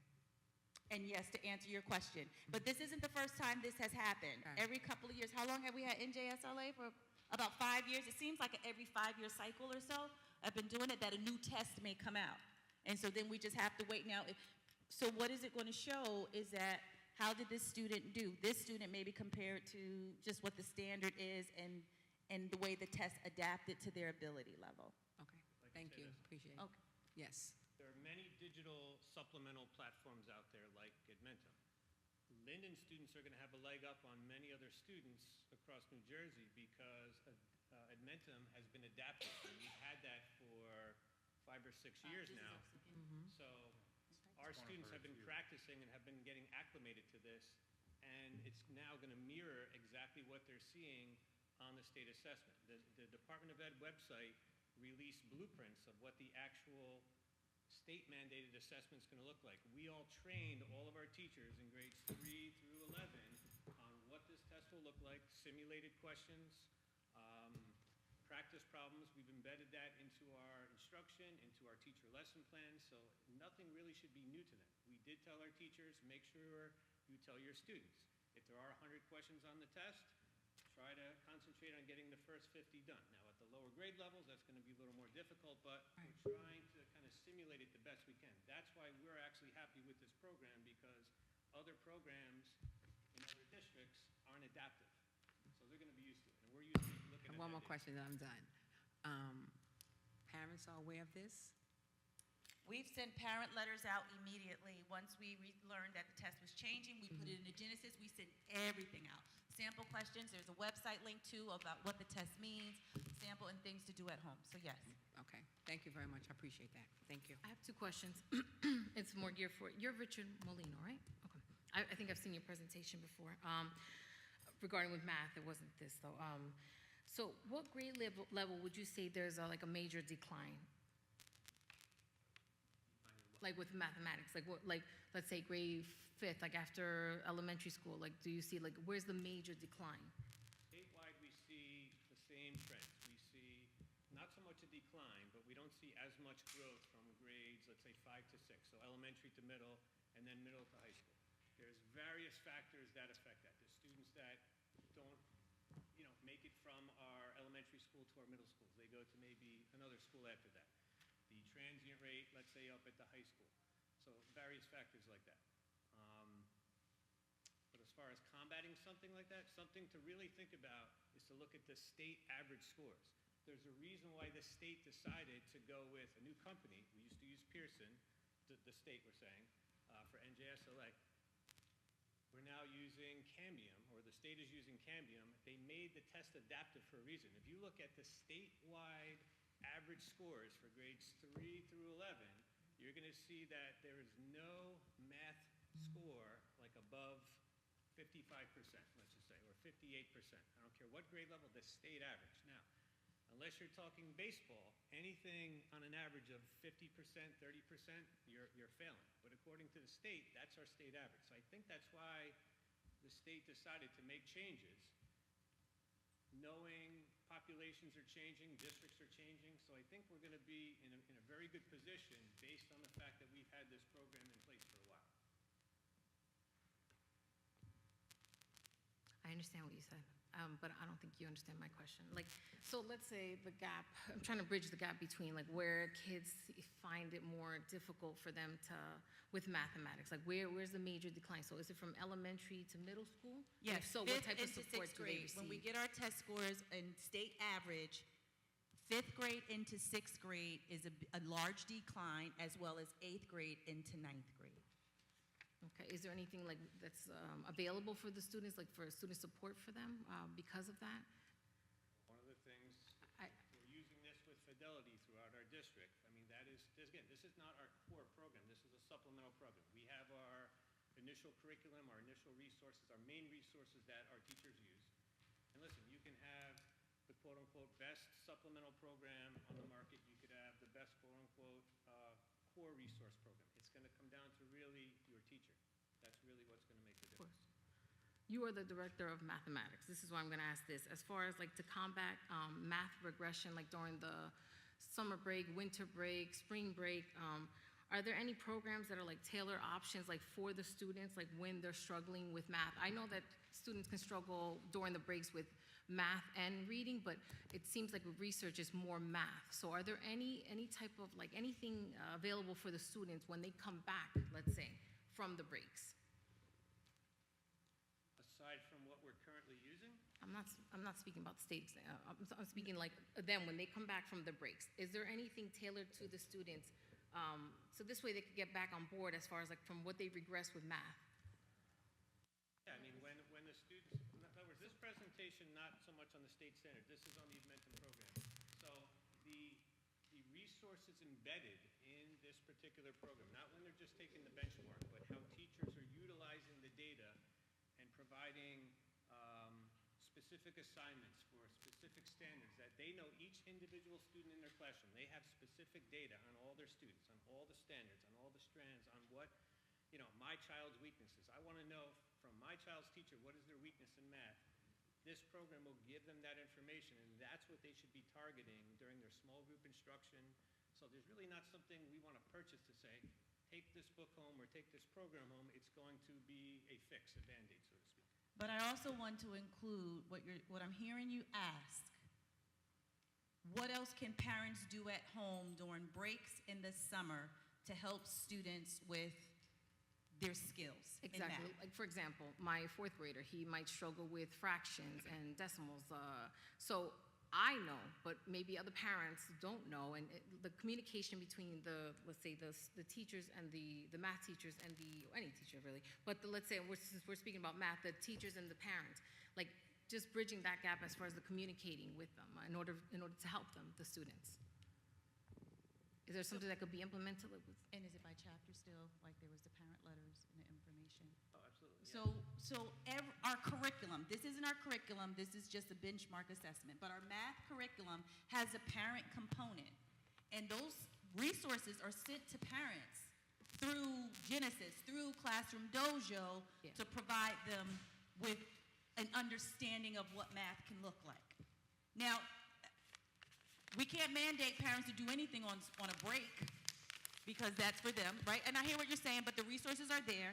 And then every summer, we also put out math packets that we inform the students, we inform parents, because there's that summer slide that takes place. We all know that. But the biggest piece with anything out of this district is going to be the parents have to be the overseer to ensure that the students are now on this tool or the resources, using the resources. Yeah, I would agree also, we have optional summer assignments that are given. They're not mandatory, so at the elementary level, they're packaged. At the secondary level, we use a program called Khan Academy, where students could, again, work at their own pace and remediate those skills that they're going to need so there is not that summer slide coming in. Another data point that we probably should have pointed out, how do we know if Edmentum is really working year to year? We know there's going to be growth just by osmosis. Students are going to grow throughout the year. We look at our beginning of the year diagnostic assessment for math and for language arts. District-wide, students taking the beginning of the year assessment every year, we've tracked it the last 4 years. They've started out the last 4 years at a higher baseline than they have before. That's telling us that the students coming in from the summer are doing what they need to do, and they're getting the skills and mastering the skills necessary to start the following school year at a higher pace. That's how we know it's working. Okay, thank you. I just have a quick question, just piggybacking off of that. So I'm just curious, are the results for this diagnostic, how are they relatable to like in-classroom, like how do you compare it to how do you compare it to in-classroom progress with the students throughout the year? So like how are you measuring those results, comparing it to this, like these diagnostic tests throughout the year? Benchmarks. Yeah, there's the program gives you benchmarks, and they give you a fall benchmark, a winter benchmark, and a spring benchmark at the grade level, so you can compare it to what those look like. So,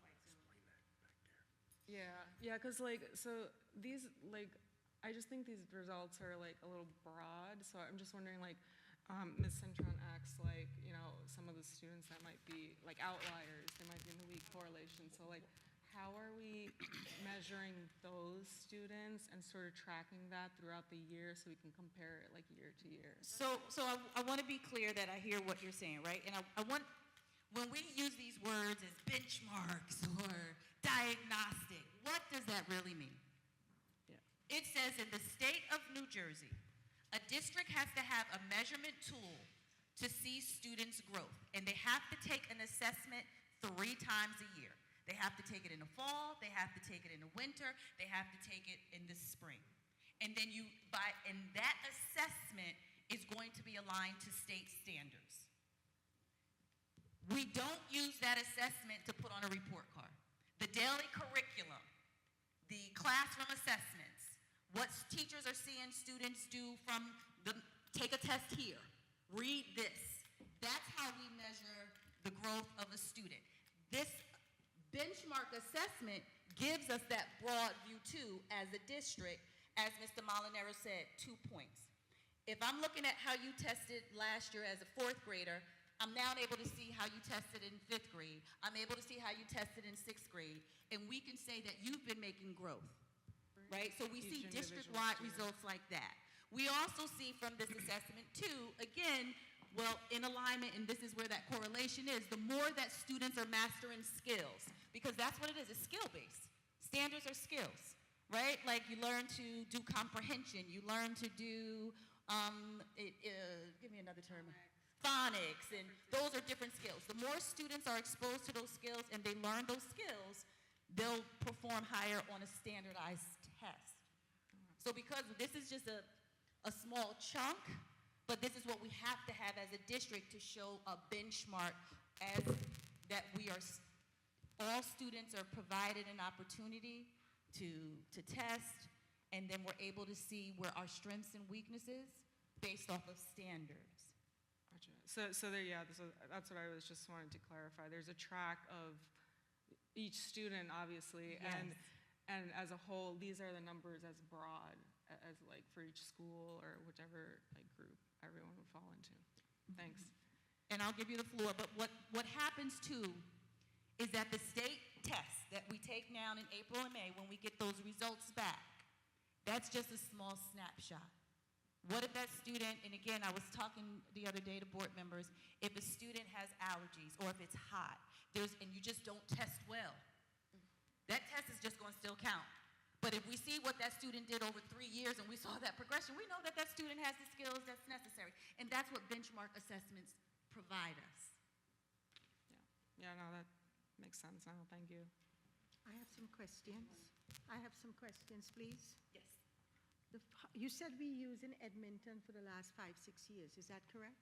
It's a 5-year cycle. So yes, we're in the second year. Yeah, we just spent $500,000 in renewing the contract a couple of years ago. Could you go back to the first slide that you just did for me, the first exact slide?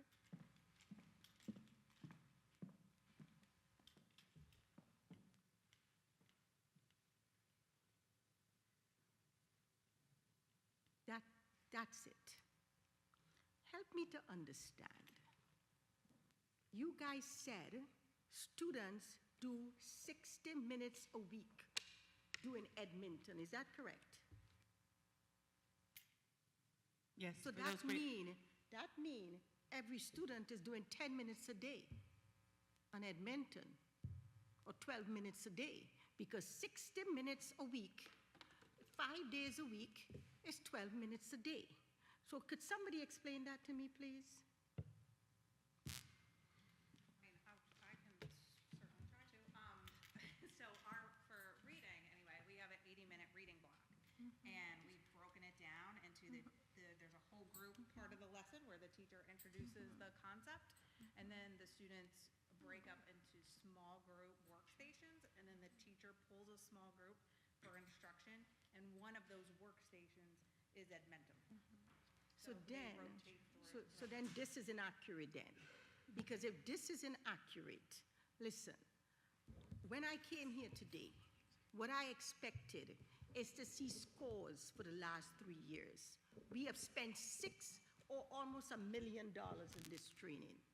I wanted somebody to show me in 2022, this is what we did. 2023, this is what we did. 2024, this is what we did.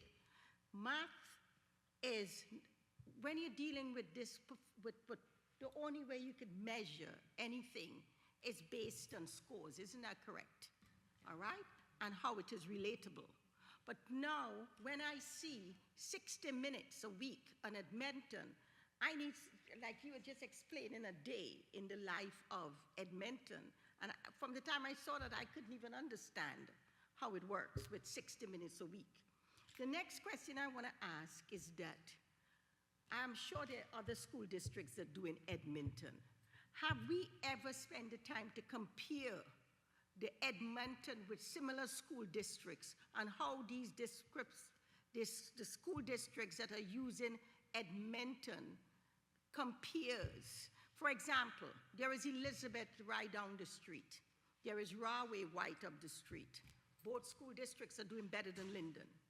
So the question is, what software are they using? Or if they're using Edmonton, why are they performing higher? So I want to clarify a few things. And the first thing is that as a district, Linden Public Schools must stand alone on benchmark assessments. We have this program and we cannot change it.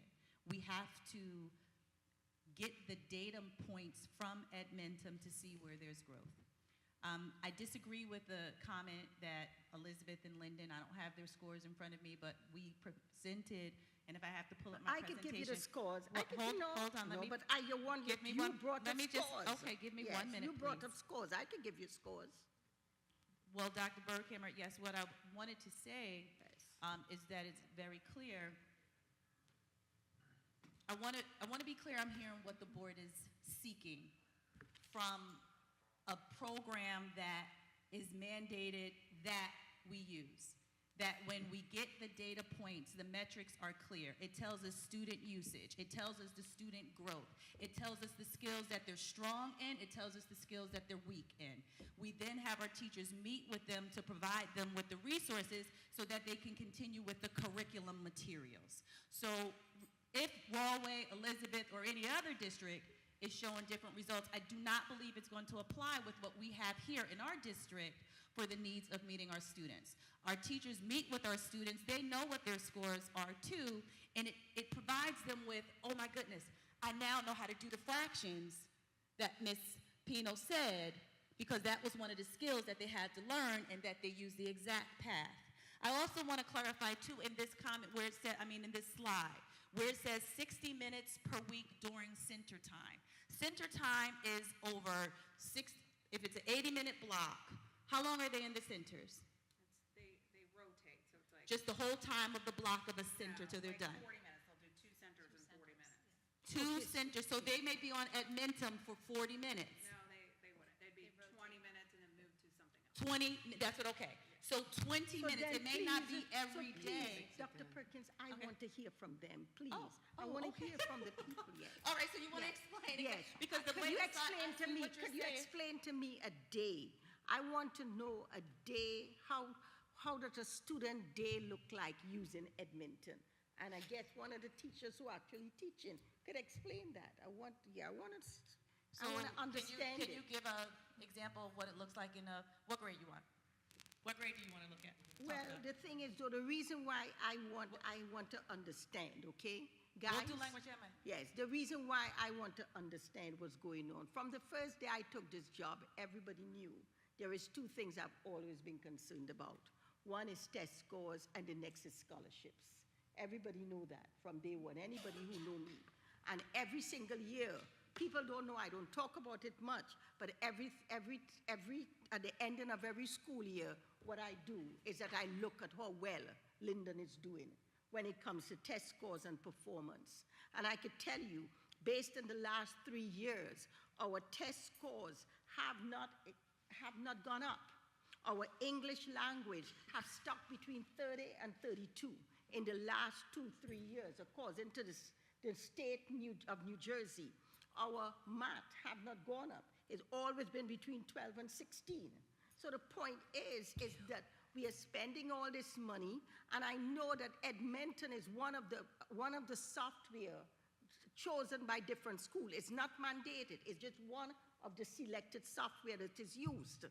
All I am saying is that we are using listen, it's all about the students. We all know it is all about the students.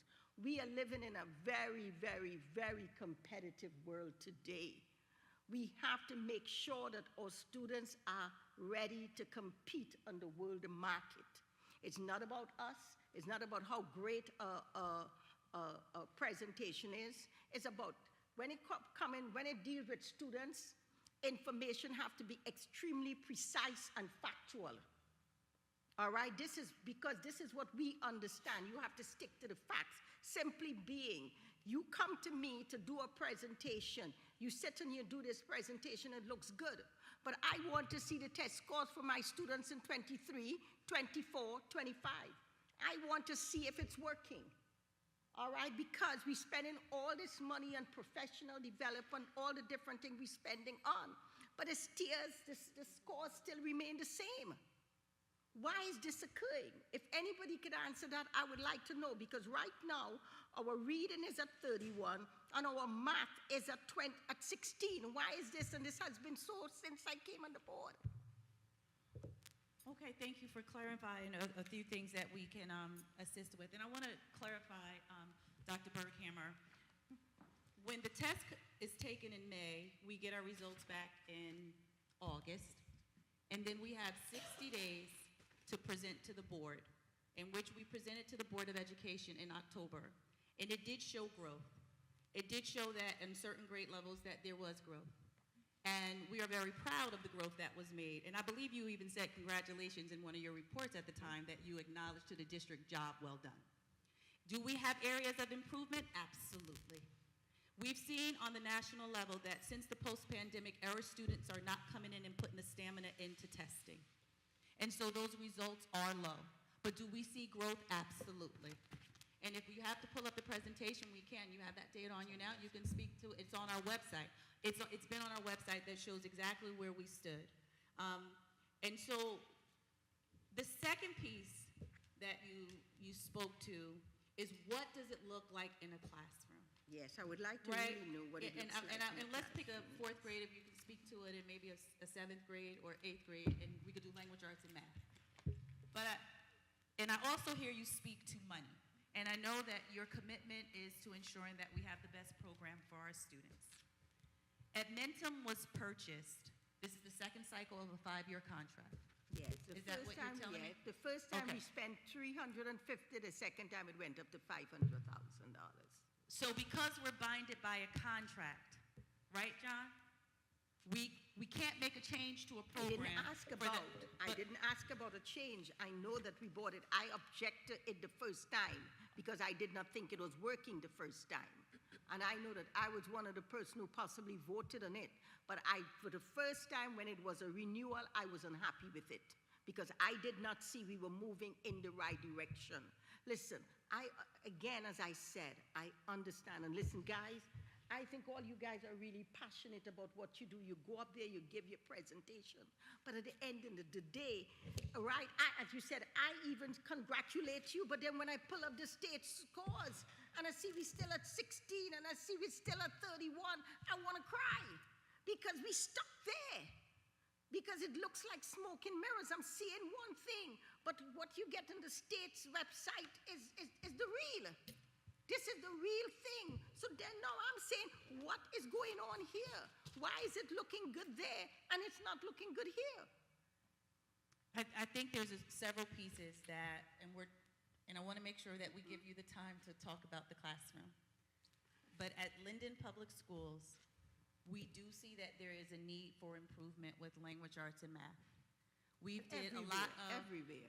everywhere. I know But that. We also Everywhere. saw in 2023 that in our language arts classes, in our secondary level, we did not have teachers. In our math classes, I know what that grades were too, those? yes. 7th grade, we didn't have teachers, and the children still had to take a test. I And knew so that we too, knew that those results were going to go low. We've spoken to our chronic absenteeism. Students are not coming to school, and if students are not in school, they cannot learn. And so we're trying to combat these things that are external factors that play a huge part in how students do on tests. Now, the Admentum program, if the board, when the time comes for us to seek a benchmark assessment that's going to be tailored to our district that meets the needs of our students, it will be presented to the board. And if there's other programs, as you said, we will look at raw. We'll look at other districts. Yes. That is what I want. I want us to really investigate similar schools, investigate the programs they are using and the results of these programs, because it's like you're going into a program that is not getting, the students is not, the test scores are not moving in the direction we wanted to move in. That's all I'm asking for. We need to look at, like Elizabeth, I know Elizabeth School District is, I go to all these award ceremony, and I see all these students from all these different schools getting all these great awards. And I know our school district, when it comes to equipment and supplies, we could compare to Short Hills. We could compare to Maplewood, because we have 15 to 1, 15 student to 1 teacher. We have Apple certified school. Our students are from the time they're 3 years old getting tablets. So we have everything. We are better than some of the other schools out there. But yet our test score is not moving. Curriculum instruction.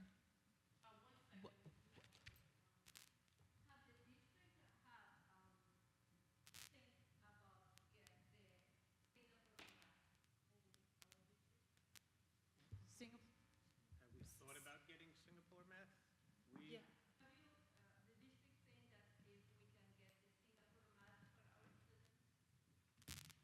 We have current contracts with a couple vendors that provide our curriculum and our resources at the elementary level and at the secondary level.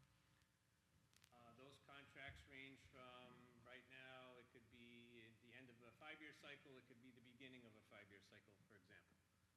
So we are, I don't want to say tied, but we are using those specific programs until that contract runs out. When that contract runs out, we assess at the end of that cycle with our teachers, with our administrators, to see where we want to go.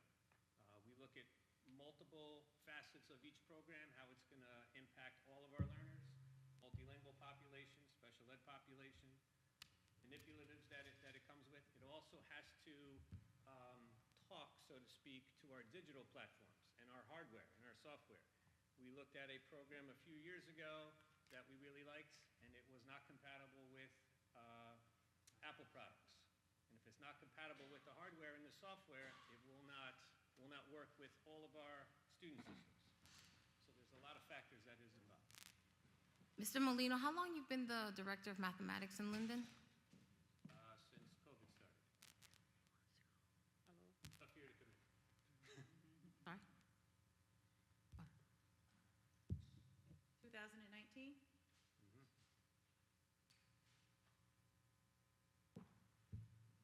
Listen, guys.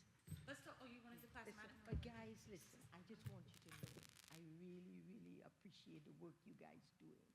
But I would repeat myself by saying it is not about us. It's really about the students. It's really about the test scores.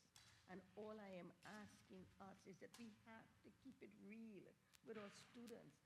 If we see that the test scores are not working, we always should be constantly looking at a school district that is doing better and asking what they're doing and see if we could constantly look at, listen, a teacher, it's you in environment, it's all about growth. We all have to reinvent ourselves. We all have to grow. So I understand that we spend the money for Edmonton, but reality is right now, if we see the last 3 years, the test scores is not moving in the direction we think it should be moving in. What we really need to, at this time, to really be getting partnership with school districts that are doing better and see what they are using so we could do better. That's all I'm asking. That's all I'm asking from you guys, and I don't think that's hard. Well, I want to reassure the board that as a district, I'm going to say again, we are moving in the right direction. We are seeing our students make growth. But we cannot, Dr. Berghammer and the board, please, we are struggling with our parents' involvement. We are struggling with getting our students to school. We are struggling with the transient population. Students come in, we have all of the assessments. As a district, when those test scores come in, we look and we have a team, we look at every test score, we look at the standards, we measure it against what were the strengths and the weaknesses. We then see in our curriculum, did we teach that? Should we have taught this earlier? And then we put those systems in place. We cannot negate the fact, is there other districts that perform? Absolutely. But when we did the research and we see, well, what is it that they're doing? Parent support, 95% of parent support plays a different role in student achievement. Because they're not just working in school, they're working at home. Because that's why we're building on a homeschool connection. That's why it's in our strategic plan. That's why it's a district goal. That we're promoting student agency. We're promoting parent engagement. We put the resources out there on the website. We email our parents. That's why I shared this evening. We want our parents on Genesis to see the story. That's why we've incorporated parent-teacher conferences on the secondary level to get our parents involved. Mr. Colibus, you can speak to our special education population. Has that number grown? Oh, absolutely. But- Exponentially. And do those students still have to take the test? They do, except the students with the most severe cognitive disabilities, they would take DLM. They have to take, right. So we also have a larger population of students who we know that are not able, they're not at standard level. But those results are there. So we're always going to be an outlier because that's the uniqueness of Linden Public Schools having 31 different languages here in our district. Our ML population grown by 500%. The Edmonton test scores show that we're seeing growth in what students are doing with standards base. And so I want to just make sure that we have this opportunity. Can you just give a recap of what does it look like in the classroom? Matt? So at any level, we have a specific block of time. So at the elementary level, there's 80 minutes a day designated to math. At the middle school, it's 60 minutes, and at the high school, it's 52 or something like that. Okay, so during that time, a lot of things go on in the classroom. So if we're trying to break it down by minutes per week, there could be a day where a student is working on Edmentum for, let's say, 20 minutes or 30 minutes. Every day doesn't look the same. There's going to be whole group instruction. We're going to be using other resources that we currently use. We use manipulatives. We use our technology. Edmentum is just I don't want to say a small piece, but a small necessary piece that the teachers use. It's really, if you want to think about it, it's really more for the teachers. The teacher needs to know what the student knows. Okay, I have 2 children myself. If my child comes home and they're not doing well in math, I need to know more than they're only scoring roughly a 60 or a 70 as their average. That doesn't tell me anything. That just tells me that's the average score they get on math tests. I want to know specific standards, specific skills that that teacher or that student doesn't know, what my child doesn't know. These programs allow the teachers to gather that data so that when they're in the classroom and they have their small group time, where students are working in centers and they're working on basic skills, some are working on Momentum, the teacher can take specific strands and specific skills, specific standards, and they can group those students together and have high intense intervention for those specific students. That's what we want to see our teachers do. That was our goal for our department for this school year. I wanted to know what our teachers are doing in their small group instruction. How are they creating those small groups? It can't be arbitrary. It has to be based on data. That's where we're using it. That's correct. So, go ahead. In the language arts classroom, it's the same thing. Yes, continue, yes. Oh, no, so you said you have two children, right? Correct? So, do the teachers, I don't know what town your children go to attend school, but do the teachers communicate that with you as far as like what your kids are lacking, or no? So same thing. We have a report card that comes home that's going to give you. I'm not saying report card, sorry to cut you off. Like, would the teacher, let's say it's son or daughter, whatever it is, let's say your son is lacking, is not getting algebra, not understanding it.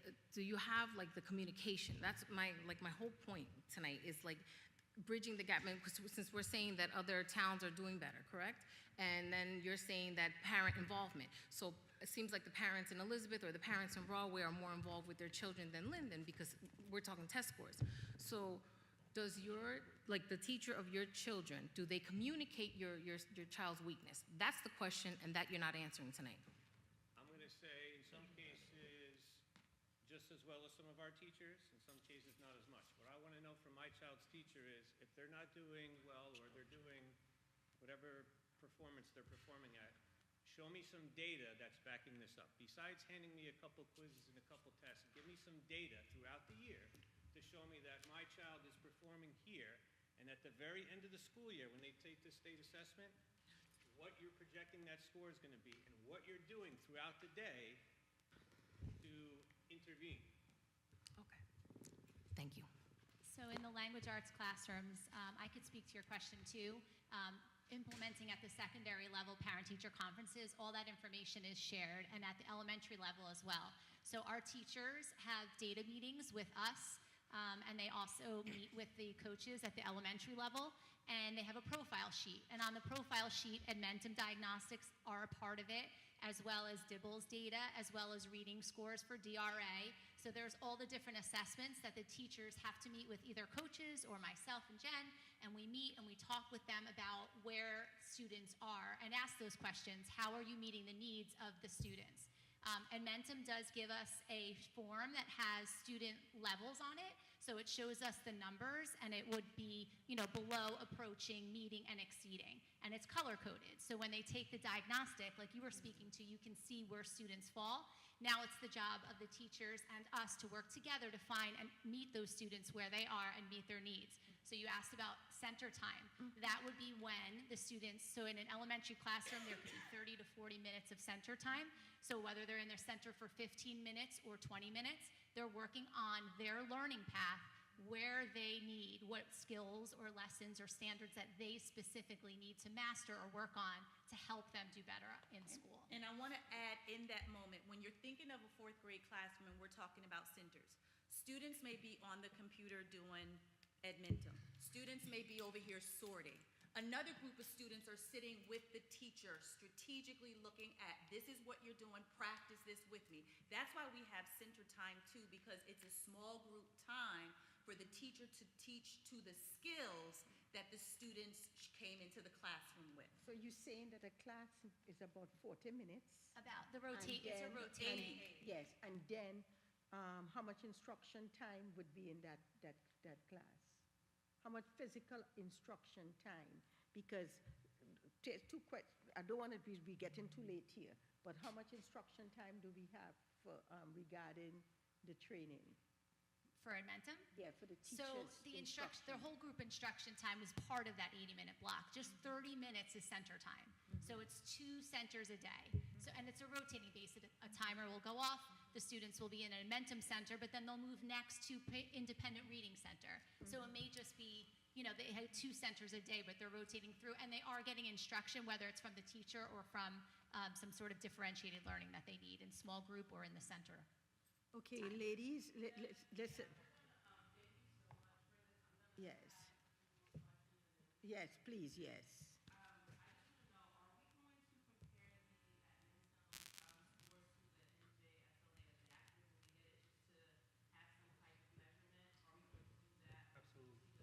We have to do it regardless. If it's not at Admentum, if it's a different assessment, that's what benchmark assessments are for a district to also see measures of how a student does throughout the school year, right? So I don't want you to get caught up in just, it's Admentum. A benchmark must take place so we can provide parents, students, teachers, if our curriculum is working, if we're meeting the standards. Then when you have the state standard test, then now we get to see where's there going to be an alignment. Is this working or not? And this is where we do have autonomy every 5 years to make a change to a program if we believe that it is not working. What we saw in the beginning, we didn't have that Admentum translation on there. Did we add that on there too, or was it from the beginning? It wasn't used as much? I'm talking about from 10 years ago or 8 years ago. It wasn't on there. It was not on there, like translation services. We learned and we talked, we got it put on, it's there. So these, as we adapt and grow, our district has changed. And our district continues to change. That's why we're so diverse. And so, yes.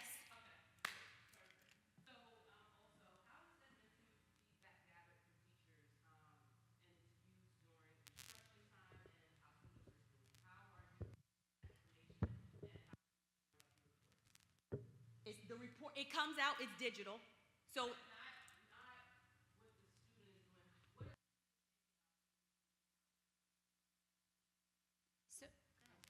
have data meetings.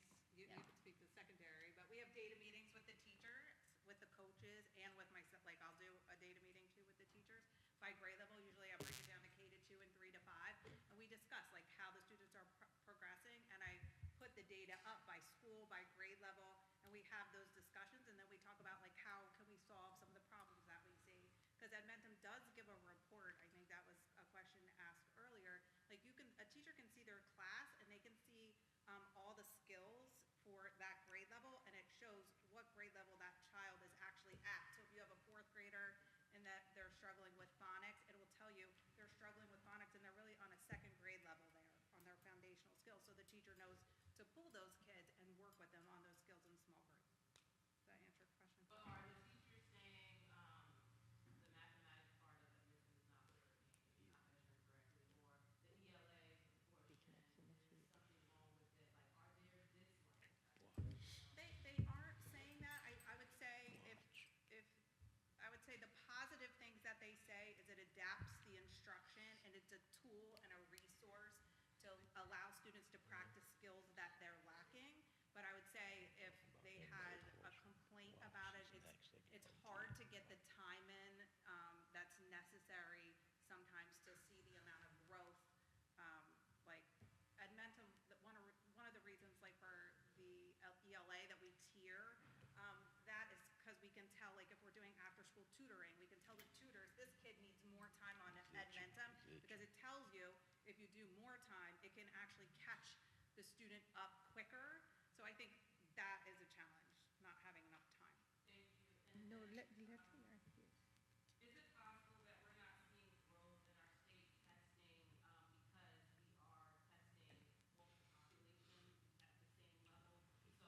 at the same level? So if you don't understand, you don't get it, we're just going to have a lower score because that's how the testing was testing. And now that we're doing adaptive, we may see something different. Yes, and yes, and yes. And we continue to say that. I want to bring it back to, again, our population has changed. Students are coming in with a lot more needs. And we also have a lot of students that you have to remember, Linden is a very transient district. What do I mean by that? The same students who start in kindergarten are not the same students graduating in 12th grade. We have a lot of students who come in maybe mid-January of 6th grade and then leave out 8th grade, then another group comes in 9th grade. So we do have data, and I will provide that to you, the group, in the next meeting. We measure students who have been in our district the entire time. And we see they make more growth by our curriculum and our standards and being here in the district. So all of those things have to be taken into consideration when we look at test scores. I understand the passion of the district. Yes, we are. Is it below state standards? Yes, state scores. But we are moving in the right direction, and with continuous support through all those other external factors, I do believe that we're going to see better growth. Before you start, I have to say something. Go ahead. One thing. It's short. Ladies first. And if I can make it myself clear tonight, I'm not trying to target like the teachers. There's passionate and caring teachers tonight. I'm just disappointed with the director of mathematics. Okay, go ahead. I'm going to try to make this brief, and I thank everybody for taking the time to deal with my question. Has increased enrollment affected our schools, and how many students don't speak English when they get here to enroll in our schools, and are they up to date on math and other skills needed to go through our school system, and how does it affect our testing scores?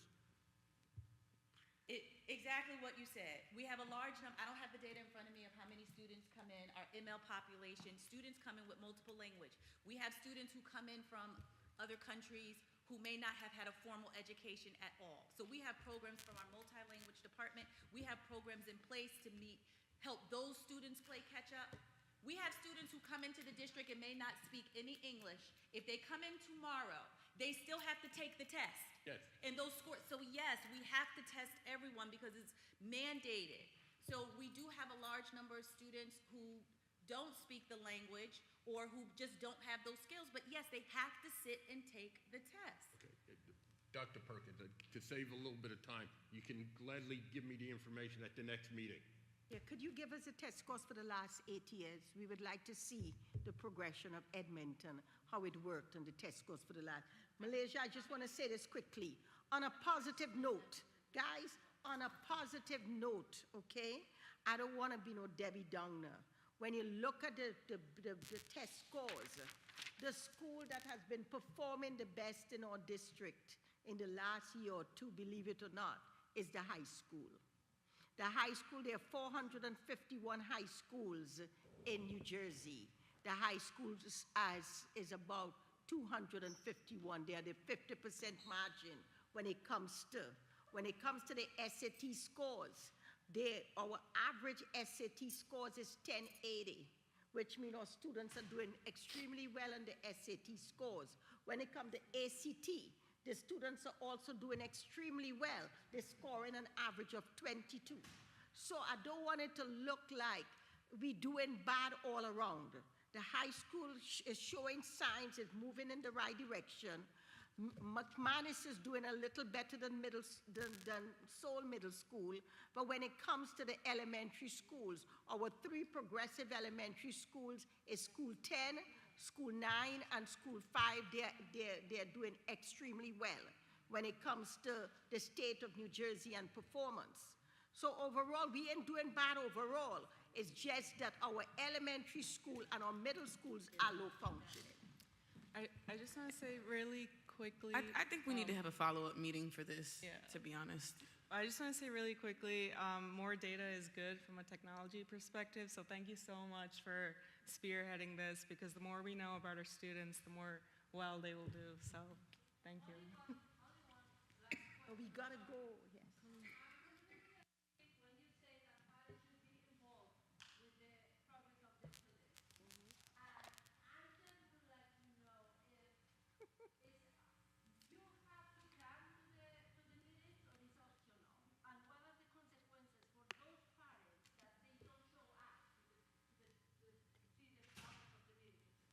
So there isn't consequences. We just want, and parents have things going on, right? So we understand that there's so many factors that parents may not be able to be 100%.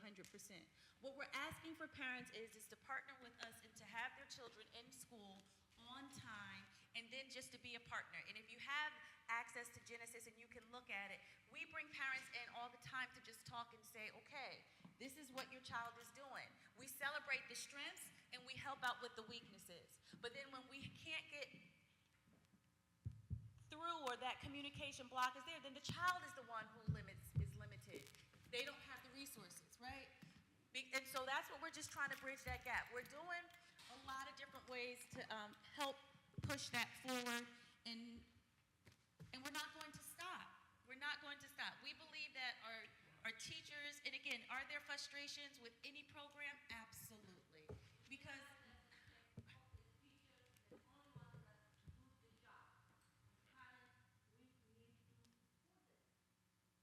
it's a dual partnership because our children matter on both sides. And so we are thankful for all of the support that we're getting. We're going to continue to increase with pushing forward with that.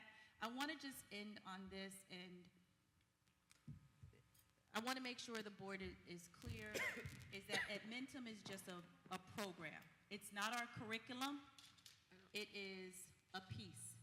We have this was what we did in language arts last year. This is what we presented in October. And it's showing that in 4th grade in language arts, school number 9 exceeded the state scores. So that says 63% of our students. And school number 5, and I see Miss Crawley was just here, right? We celebrated too that we saw that school number 5 made growth. We saw at all grades that school number 9 had a high growth that was meeting right at the state level. So I want you to know that we are making progress, and this is just from the tests from last year. And if you can see again, this is all grades. And then Dr. Berghammer, you spoke about school number 10, right? So this is the ELA. This is, okay, I was trying to get to secondary. This is math for elementary. Go ahead. This is ELA for middle schools. You can see the comparison between the 2 middle schools. And these are our high school schools. That was the presentation we did. Go to demographics so they can just see who our demographics are.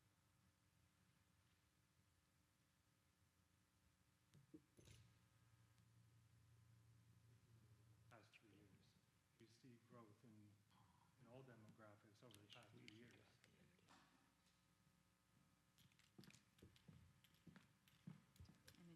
This shows growth over the past 3 years of language arts. Across almost all the demographics, except for the white population, which stayed the same. Thank you. This is for mathematics, same idea, but for mathematics, many of the categories or ethnicities have shown growth over the past 3 years. As far as these are subgroups for male and female. And again, our ELL population has decreased last year, but that most likely is because of the huge influx of ML students we received last year. Our free or reduced lunch or economically disadvantaged students have shown growth in language arts. Our 504 students have shown tremendous growth. Special education basically stayed the same. But overall, our general education has shown growth over the past 3 years in language arts, from 40, 42%, and then 48% last year. So over the past 3 years, we have grown in language arts. Malaysia, you're right. And math, the growth has not been as rapid, but our ELL students, they may lack English language skills, but their math skills have shown to be grown. And our special education our regular education has increased slightly, and we are continuously trying to bridge that gap between free and reduced lunch students or economically disadvantaged students and our non-economically disadvantaged students. Like School 4 has struggles the most because of the population. Right, So there are many different factors as to why certain students You do better ready than to? others. Yeah, the board president want to end this. Yes, yes. Bringing this to our attention and pulling up an additional presentation. Thank you so much. I think we deserve a round of applause.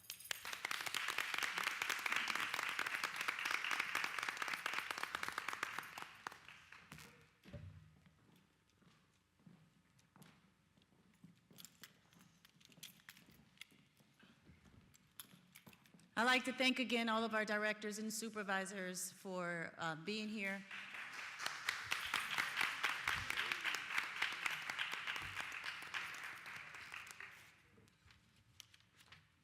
And I understand that any concerns that the board have, that they'll be presented to me as the superintendent, and I'll ensure that I provide the correction and appropriate communication to ensure that we're all on the same page. And this will conclude the superintendent's report.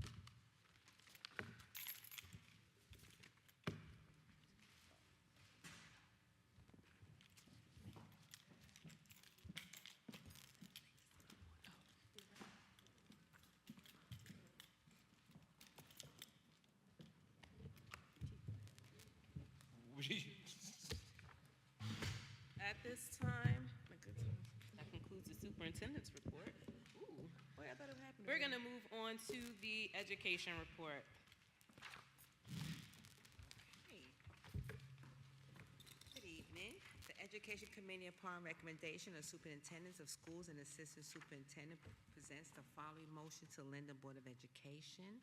I approve item 1 to 35. I respectfully ask a second. 39. 39? No.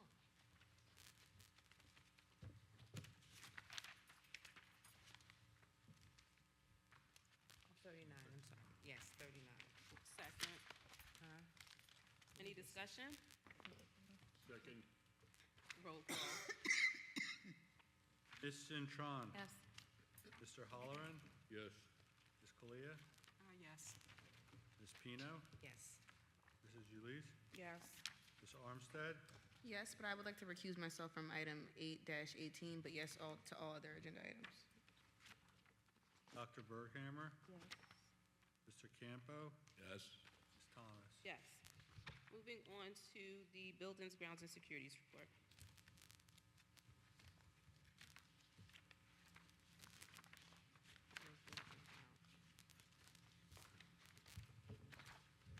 The Buildings and Grounds Committee, upon the recommendation of the Superintendent of Schools and the Business Administrator Board Secretary, present the following motions to the Linden Board of Education for approval. Items 1 through 9, respectfully ask for a second. Second.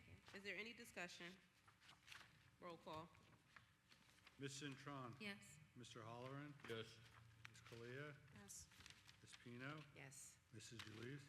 Yes. Ms. Armstead. Yes. Dr. Berghammer. Mr. Campo. Yes. Ms. Thomas. Yes. At this time, we're going to move on to comments from the public. Members of the public desiring to make a public... We did finance? Oh, I thought we just voted on finance. Jesus. I see what time, we don't have policy. That presentation took a lot of me. Okay. Moving on to the finance report, yes. The Finance Committee, upon the recommendation of the Superintendent of Schools and the Business Administrator, Board Secretary, present the following motions to the Linden Board of Education for approval. Items 1 through 44. Respectfully ask for a second. Second. Second. Any discussion? Roll call. Ms. Cintron. Yes. Mr. Holleran. Yes. Ms. Kalia. Yes. Ms. Pino. Yes. Mrs. Ulisse. Yes. Ms. Armstead. Yes. Dr. Berghammer. Yes.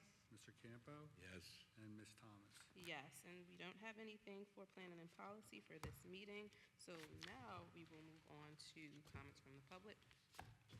Members of the public desiring to make a public comment may come forward at this time. For those watching online, if you wish to make a comment or ask a question, please utilize the raise your hand feature on the online meeting platform. Please begin your comments by stating your name and address. Individuals are invited to speak on one topic at a time, and no individual will speak more than once until all individuals so desiring have spoken once.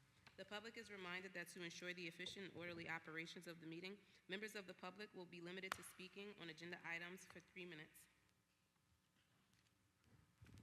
Anyone online? Thank you. We do have executive session, but I'm going to ask if there's any new or unfinished business that the board would like to present, can we do so now? Okay. At this time, we will make a motion to go into executive session. And I respectfully ask for a I make the motion to second. go into executive session. Second. Roll call. Ms. Cintron? Yes. Mr. Holleran? Yes. Ms. Kalia? Yes. Ms. Pino? Yes. Mrs. Ulisse? Yes. Ms. Armstead? Yes. Dr. Berghammer? Yes. Mr. Campo? Yes. And Ms. Thomas? Yes. Thank you. Roll call. Lamari. Ms. Cintron? Yes. Mr. Holleran? Yes. Ms. Kalia? Here. Ms. Pino? Yes. Mrs. Ulisse? Yes. Ms. Armstead? Yes. Dr. Berghammer? Yes. Mr. Campo? Yes. And Ms. Thomas? Yes. At this time, we're going to move on to the personnel report. Okay, one second, everybody. The Personnel Committee, upon the recommendation of the Superintendent of Schools, presents the following motions to the Linden Board of Education for approval. All appointments and reappointments are contingent upon and may be modified based on student participation in the district's receipt of sufficient state, school aid, and other revenue funding. I would like to make a motion to approve items 1 through 24, and I will respectfully ask for a second. Second. Any discussion? Roll call. Ms. Cintron? Yes. Mr. Holleran? Yes. Ms. Kalia? Yes. Ms. Pino? Yes. Mrs. Ulisse? Yes. Ms. Armstead? Yes. Dr. Berghammer? Yes. Mr. Campo? Yes. And Ms. Thomas? Yes. At this time, I'd like to make a motion to adjourn tonight's meeting. I make the motion. Second. Roll call. Ms. Cintron? Yes. Mr. Holleran? Mr. Holleran? Mr. Holland? Ms. Just say Kalia? Yes. Ms. Pino? Yes. Mrs. Ulisse? Yes. Ms. Armstead? Yes. Dr. Berghammer? Yes. Mr. Campo? Yes. And Ms. Thomas? Yes. I'm meeting adjourned. Have a good night, everyone.